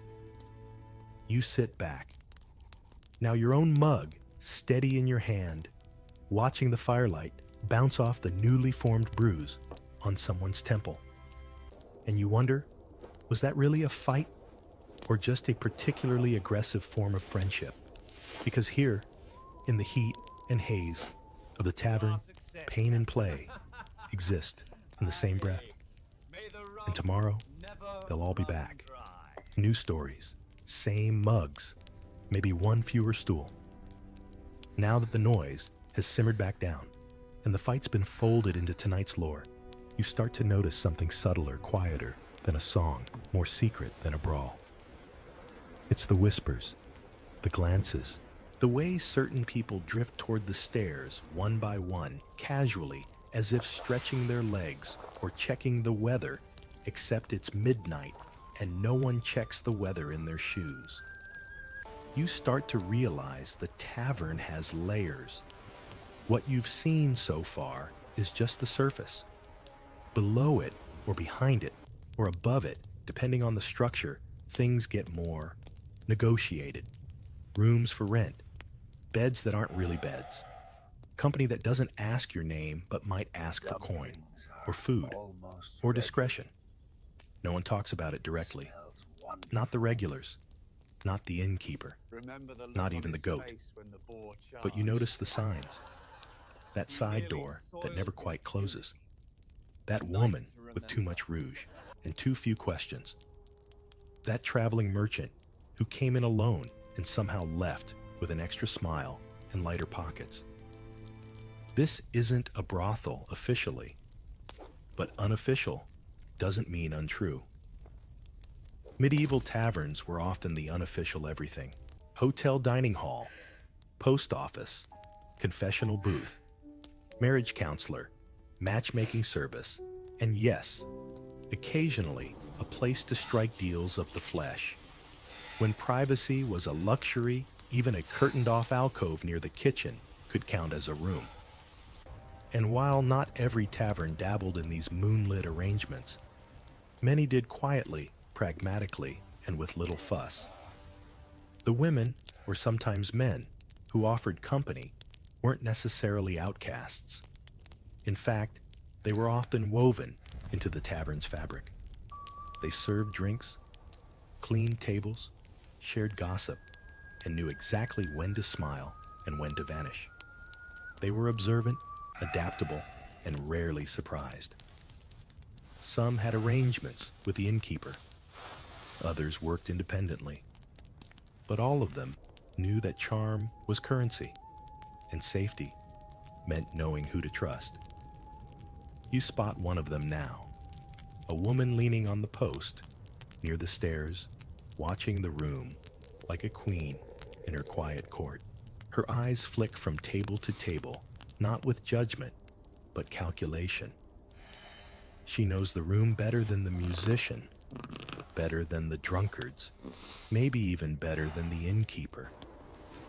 She nods to someone, then disappears up the steps with him. No one reacts. It's just part of the tavern's breath. Sometimes it's not about sex. Sometimes people just want warmth, a bed, a place to talk, to cry, to not be alone. The world outside is cold, literal, and figurative. Inside, if you have coin, you can buy softness, or at least the illusion of it. And illusions can save people more than the truth ever did. Other nights, the rooms upstairs serve different secrets. Backroom meetings, hidden letters, smuggled items slipped beneath floorboards. In this century, there's no chain of emails or paper trails. There's a nod, a pouch of coin, and a whispered location. And 9 times out of 10, that location is the tavern. You've heard that in London during the reign of Edward III. Entire plots were exchanged in tavern corners, while the church wrung its hands about morality. But no one could stop it.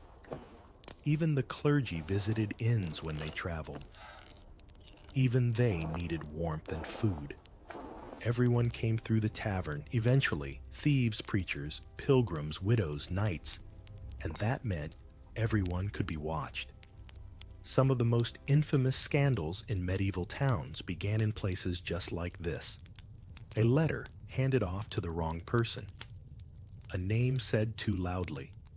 A glance held too long. And suddenly, a town gossip becomes a royal problem. It's hard to remember now, with the music playing and the mugs refilled, but every room upstairs has stories the floorboards are tired of hearing. The innkeeper, of course, pretends not to know, but you know better. He hears every creak on the staircase, every coin passed under the table. He just chooses when to care, because that's the economy here, not just of goods, but of silence. And before you judge too harshly, remember survival looks different to everyone. For some, it's selling cloth. For others, it's selling secrets. And for a few, it's selling warmth in a room that otherwise offers none. The tavern doesn't moralize. It doesn't ask where you've been or what you've done. It just asks if you're hungry, thirsty, and quiet when the door shuts. So you sit a little straighter now, realizing that the stories being told aloud are only half the truth. The rest is happening in shadows behind curtains, behind closed doors, behind polite nods and practiced smiles, and in a place where nothing is private, The real currency is knowing what not to repeat. You've been here long enough now to feel the rhythm. Eat, drink, laugh, argue, whisper, vanish.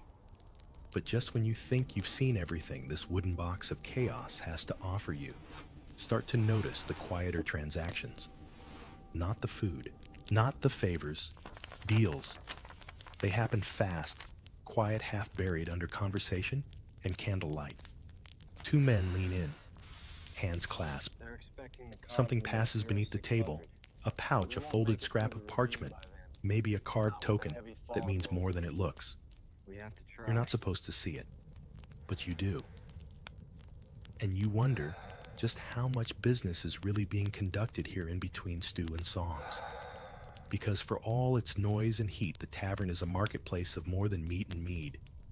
It's where plans are made, alliances are formed, and enemies are at least temporarily tolerated. You're watching a kind of theater, but behind the laughter is strategy.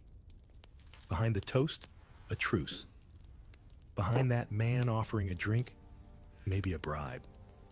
In towns where no one trusts the sheriff and letters take weeks to arrive, the tavern is where power actually shifts.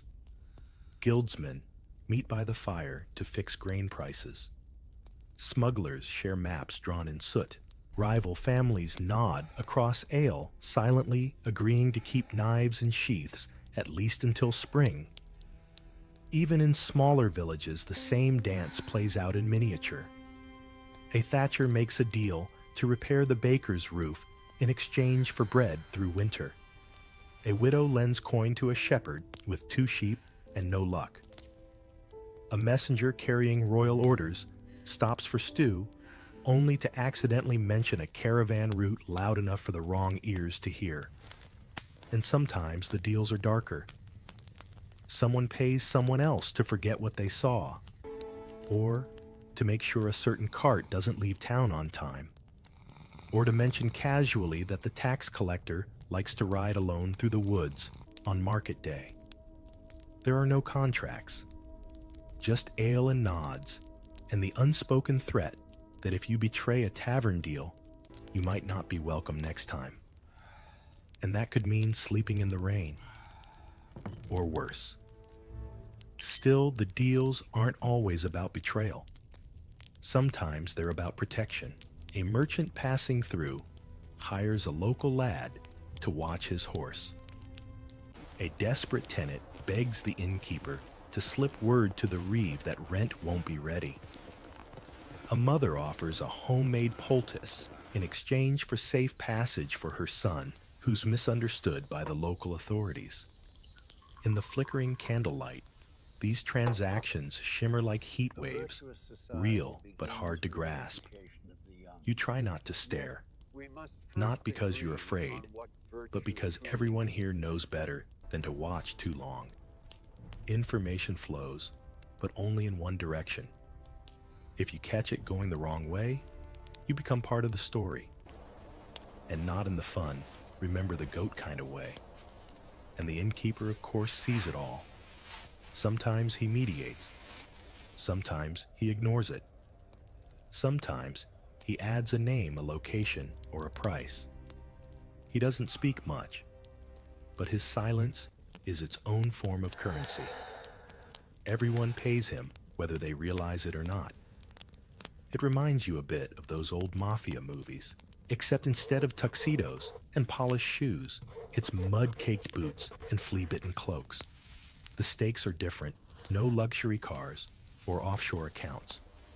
But the principles are the same: loyalty, reputation, and leverage. Break a promise, and word spreads faster than the plague. Keep your end. And next time, someone saves you a spot by the fire. Once, according to an old tale, a tavern deal in Flanders led to the toppling of an entire local lord. A disgruntled servant passed a sealed scroll to a rival noble's spy for the price of 2 silver coins and a fresh leg of lamb. History may not remember the man's name, but the tavern never forgot him. Neither did the lord. His manor mysteriously burned down the following spring. Coincidence, maybe. Or maybe someone remembered who sat near the hearth that night.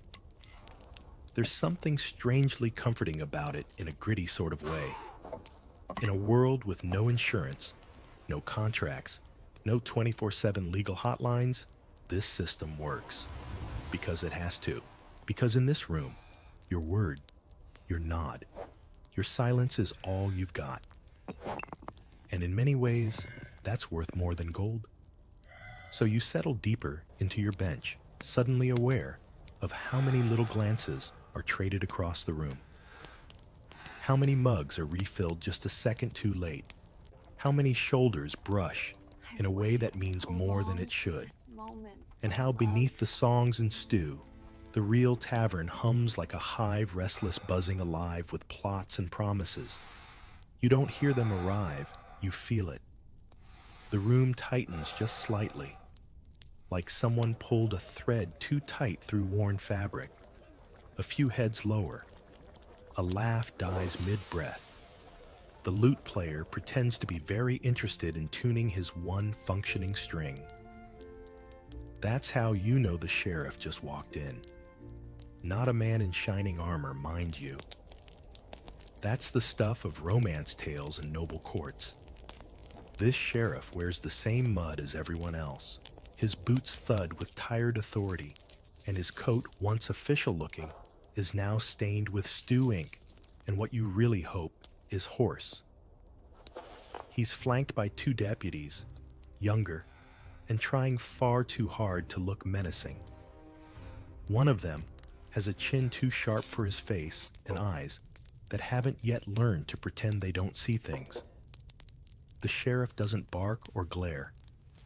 He doesn't need to. His presence alone does the job. This is his 6th tavern this week, and likely the 4th, where someone forgot to pay a fine. He scans the room not looking for a fight, just for the face that owes him something. Or maybe someone who said too much last night, or didn't say enough. You wonder, does anyone actually like the sheriff? Probably not. But that doesn't mean they hate him. He's necessary like rain or taxes or that hard crust on old cheese. He keeps order loosely defined. He keeps peace mostly through fear. And everyone knows that sometimes the sheriff takes a little extra for himself, some bread here, a favor there. But no one calls it corruption. They call it pragmatic. Tonight, though, he's not here for food. He's here for someone. The mood shifts as he makes his way toward the back. People subtly shift their bodies to block views to shield familiar faces. But there's always someone who gives up the game a nervous glance, a twitch, a barely audible uh-oh. That's all the sheriff needs. He points the deputy's move, and within seconds a man is hauled up from his bench with all the grace of a sack of turnips. He protests, of course. They always do. Wasn't me. I paid. She lied. No one said there'd be taxes this month. But the sheriff doesn't argue. He just says talk later and drags the man out into the night. And here's where it gets interesting. The room doesn't erupt. No one protests. No one throws punches. Why? Because that's the balance. The tavern may be wild, unpredictable, but it still lives under a sky where law exists, even if that law is muddy and full of holes. The moment the sheriff enters the building, remembers its place, temporarily. Once the door closes again, the air exhales. People glance around, like waking from a dream. A few mutter curses. One man chuckles darkly. Someone toasts to not being that guy. And just like that, the room repairs itself. You half expect the innkeeper to shout, "Where were we?" and the music to resume exactly on beat. But it lingers. That sense that the tavern exists in a pocket of freedom until someone with a badge reminds everyone it doesn't. You might be surprised to learn that some sheriffs were regulars themselves.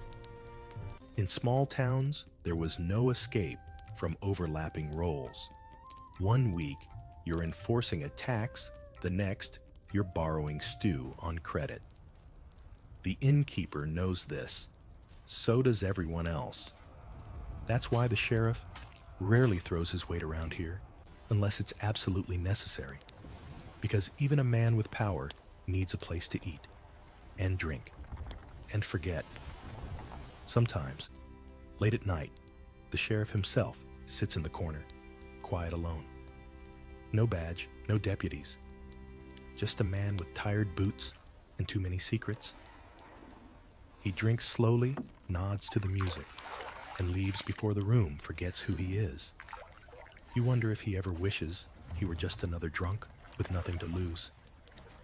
Taverns saw more law than courtrooms did. Disputes were settled here with handshakes, punches, or silence. Witnesses were made and erased over mugs of mead. Confessions were whispered into half-empty bowls. And if someone fled justice, this is where you learned whether the room would protect them or not. You can't help but marvel at how flexible the rules are. How justice here isn't blind. It just squints, adjusts, and sometimes takes a nap by the fire. There's a kind of code, sure, but it's written in spilled ale and nods not in ink. And when the sheriff shows up, it reminds you that even the freest feeling places are still under watch. And yet tomorrow, the stew will bubble. The goat will bleat. The dice will roll. And the tavern will keep breathing exactly as before. Because no matter who walks in with a badge, it's the people who stay behind that keep the place alive. The fire has shrunk now, just a few glowing logs whispering their last warmth into the bones of the tavern. The smoke has settled into the beams like a memory. The crowd has thinned. Not emptied mind, you just softened. The loudest left first. The lovers followed. The fighters either wandered home or curled up where they dropped. What remains are the slow drinkers, the quiet watchers, and you. Your mug's long empty. The stew pot is crusted shut. Even the goat is asleep, snoring gently under a bench like it pays rent. The innkeeper moves slower now, shoulders drooping, but his eyes still catch everything. A final log is nudged into the coals. A stool is righted, though no one will sit on it again tonight. You sit in silence, longer than you meant to. Maybe because your legs are tired. Maybe because you're not sure where to go. The tavern has this strange effect. It draws you in, and then somehow convinces you there's nowhere else worth going. A kind of spell, brewed not in a pot, but in laughter noise and muddy footprints that all blur together until this place feels more real than the road outside. You've been here only hours, but the place has changed you. Or maybe it's revealed something you didn't know was already there, the way you lean toward stories, when they're sung the way you listen, when the dice roll, the way your body relaxes, when no one's asking anything of you except to eat, drink, and not stab anyone. And yet a part of you knows it's time. The coals are almost out. The innkeeper has begun that slow, subtle ritual of closing not with locks or announcements, but with the weary rhythm of someone who's ended thousands of nights just like this. He blows out one candle, then another. He doesn't look at you, but somehow you feel the invitation to rise.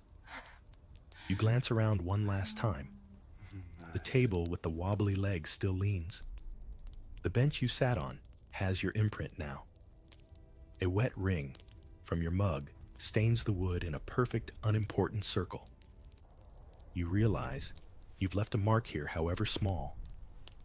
And this place, this stubborn, smoky, echoing box of humanity, has marked you too. Some never leave. Not because they're trapped, but because they no longer want to rejoin the world outside. You've seen them, those who sleep by the hearth, wake to sweep the floor, take coin for errands no one remembers asking for. They become part of the tavern, the way ivy grows into stone. You can't tell where one ends and the other begins. And maybe that's not such a bad life, to live in a place where people come to forget their burdens, where stories unfold nightly, like drunken theater, where music is bad but honest, where bread is hard but shared. A place where everyone is equal under smoke and candlelight, where no one cares where you came from, only how well you hold your ale. But you're not staying. Not tonight. You stand. The bench creaks in protest, as if it too knows it won't see you again. The floor feels different beneath your boots now, less sticky, more familiar. You nod to the innkeeper. He doesn't nod back, but he does something better. Right there. He wipes the bar in slow circles, Point. pauses just for a moment, and grunts softly. A sound that says you were here and you did no harm. In tavern language, that's practically a standing ovation. You walk to the door. The wood feels heavier now. Maybe it always did, but you only notice it when you're trying to leave. You push it open. Cold air rushes in. It smells like mud manure in dawn. You step outside. Behind you, the tavern doesn't sigh. It doesn't call you back. It simply returns to being what it always was, a pocket of flickering light in a world that rarely offers warmth without a price. But for one night you paid in coin and stories, and the tavern gave you something rare belonging. The door swings shut behind you. And somewhere, from deep inside, the goat sneezes. Medieval taverns weren't just places to eat and drink. They were the heartbeat of daily life. In their smoky, chaotic warmth, you found more than stew and ale. You found music fights, gossip secret deals, whispered desires, and unexpected camaraderie. These rough-hewn spaces were lawless, yet loyal, wild, yet welcoming. Everyone passed through them, peasants, knights, thieves, even sheriffs, each leaving behind a footprint in sawdust and a story in the air. No two nights were ever the same, and yet every night served the same purpose: survival, escape, and belonging. Whether you stayed an hour or became part of the furniture, one thing was certain: the medieval tavern remembered you long after you left. So what would your role have been had you walked through that door? You tilt your head skyward, squinting through the haze of a midsummer morning, and what you see isn't just a blue expanse. It's a whole library of unspoken warnings. The sky, in the eyes of a medieval farmer, is less like scenery and more like a daily bulletin. You don't need a clock, a barometer, or a forecast read out by a man in a fancy suit. You need eyes that squint just right and a memory sharpened by hunger. Because when your harvest depends on whether the clouds are flirting with mischief or mercy, you learn to watch the heavens the way a gambler watches the dealer's hands. The clouds, for instance, are not just fluff. High, thin streaks, what we now call cirrus, often stretch across the sky, like a sigh from God. To you, this means one thing: change is coming, and probably wet. But if the clouds are thick and low swelling like bruises, you'd better start herding the animals into shelter. There's no suspense here. It's just math, really ancient, grubby, instinctive math. Of course, medieval people didn't call them cirrus or cumulonimbus. They didn't categorize cloud formations in Latin like modern meteorologists with neat PowerPoints, but they described them all the same. Shepherds muttered about mares' tails or butter-churn clouds. Why? Because to survive in a world without Doppler radar, you had to be poetic out of necessity. When words are your only tools, metaphors sharpen like knives. You also notice the sun isn't always golden. Some days it rises red and angry, a glowing ember half draped in mist. And you know what they say, red sky at morning shepherd's warning. It's not just a rhyme, it's inherited wisdom. A red sunrise means moisture in the atmosphere, and wind from the east, often a cruel prelude to a storm. Meanwhile, a red sky at night. That's a farmer's delight, meaning stable weather is likely coming. Sailors loved it too, by the way, but we'll stick to the fields for now. It's not only color. The sun's clarity matters. If it shimmers behind a strange halo, a soft white ring like a crown of frost, you feel a shiver, not from cold, but from knowing. That halo forms when ice crystals high in the atmosphere catch the light, and they only gather when wet weather is stalking the horizon. It's like the sky is wearing a warning badge, plain as daylight. And then, of course, there's the moon. You glance at it while trudging home from the tavern or peeking through the thatch before bed. If it's unusually bright or has a ring around it, you mutter a quiet prayer and pull your cloak tighter. That glowing ring again means moisture in the upper sky. You don't need to explain the physics. You just know it means your barley could be soaked by dawn if you're not careful. Do you ever look at the moon like that now? Probably not, unless your power's out or you're camping. Funny, isn't it? How quickly we forgot the night sky once we built ceilings between us and the stars. But back then, there was no forgetting. You couldn't afford to. The sky was your clock, your calendar, and your early warning system. A farmer might not be able to read, but they could read the sky better than most modern scientists can read a spreadsheet. Because knowing when to sow, or reap, or hide from a storm wasn't just convenience, it was survival. Sometimes the sky even lied, or so it seemed. A perfectly clear afternoon might still end in rain if the wind flipped unexpectedly. But more often than not, the signs were there. You just had to know where to look. A slightly dimmer sun, a growing tension in the clouds, or that odd sense that the light was somehow wrong. Ever seen that weird golden glow before a thunderstorm? That eerie yellow-orange filter that makes the grass look too green and the shadows too sharp. Medieval farmers noticed it too. They just didn't Instagram it. So while you're sipping your weather app data over morning coffee, try to imagine relying on nothing but instinct and sky scanning to guess whether you should plant oats today or not. No percentages, no maps, just clouds that look too full, a sun that glares like it knows something, and a moon that whispers omens through thin silver veils. And no, this wasn't a hobby.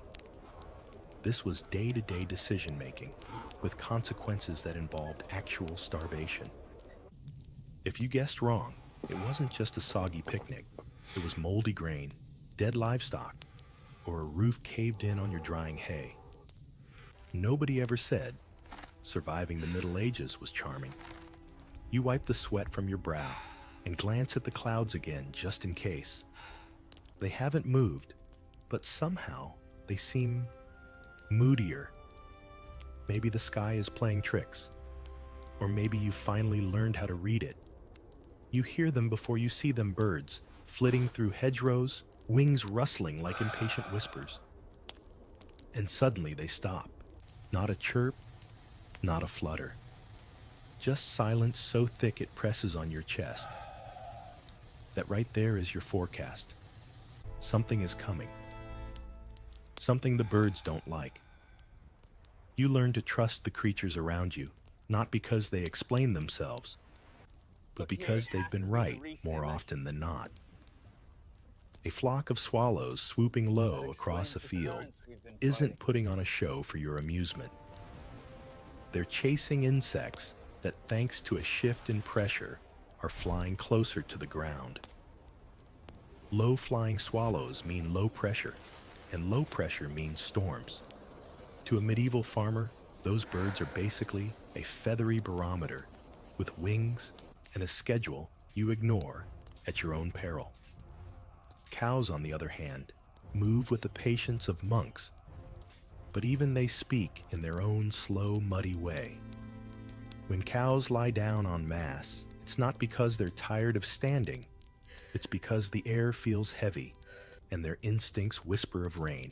It's not foolproof, but if you see a whole pasture flattened like a row of shaggy rugs, you tighten the barn ropes, or at least grumble about how the thatch will never dry in time now. And then there are bees. Yes, bees. Those buzzing little sugar merchants are nature's most precise flyers until something messes with the air. Before a storm, bees tend to huddle, vanish, or grow agitated. Their flight patterns get jumpy, erratic. You might even catch one bonking into a post like it's had too much mead. They're not drunk. They're warning you that wind and moisture are about to make life a nightmare. You take note. Even chickens, those fluffy, gossipy bundles of nerves, get jumpy before a downpour. They cluck more fluff up their feathers and look for places to roost earlier than usual. You don't need a meteorologist when your coop sounds like a clucking panic room. And if your rooster goes silent before dusk, that's either divine intervention or something very wet is on the horizon. Do you have a pet? Ever noticed how your dog whines before a thunderstorm or hides in the laundry? That instinct didn't evolve last week. It's ancient. You might have the heating on and weather alerts flashing on your phone, but your furry companion is still wired to read the air better than most satellites. It's the same sixth sense that medieval farmers relied on, but dialed into every chicken, cow, and goat in the yard. One famous medieval herbalist, Hildegard of Bingen, wasn't just into potions and chants. She wrote about how animals could predict storms with greater accuracy than humans because they weren't distracted by human nonsense. They weren't trying to be clever. They just were. And being was enough. And let's not forget horses. Oh, the drama of a horse before a pressure drop. Ears twitching, eyes wide, stomping like they've heard news from the heavens. Before a thunderstorm, they might refuse to be saddled or bolt for the corner of the paddock. In battle, this was dangerous. In farming. Still annoying, but at least you'd know to pull the plow in early. Now picture this. You watching a cluster of sheep scratch their faces into a fence post, like they've got the same mysterious itch. Could be midges. Could also be a change in humidity and air pressure. Turns out, sheep have sensitive sinuses. And if they're sneezing in unison, that's not allergies. That's weather. It's almost comedic, the whole barnyard turning into a symphony of subtle panic. You don't need a weatherman. You've got an orchestra. A twitch of a tail, a nervous glance, a sudden group nap, they all become symbols. You decode them like a priest reads omens in a bowl of water. Even the absence of behavior speaks volumes.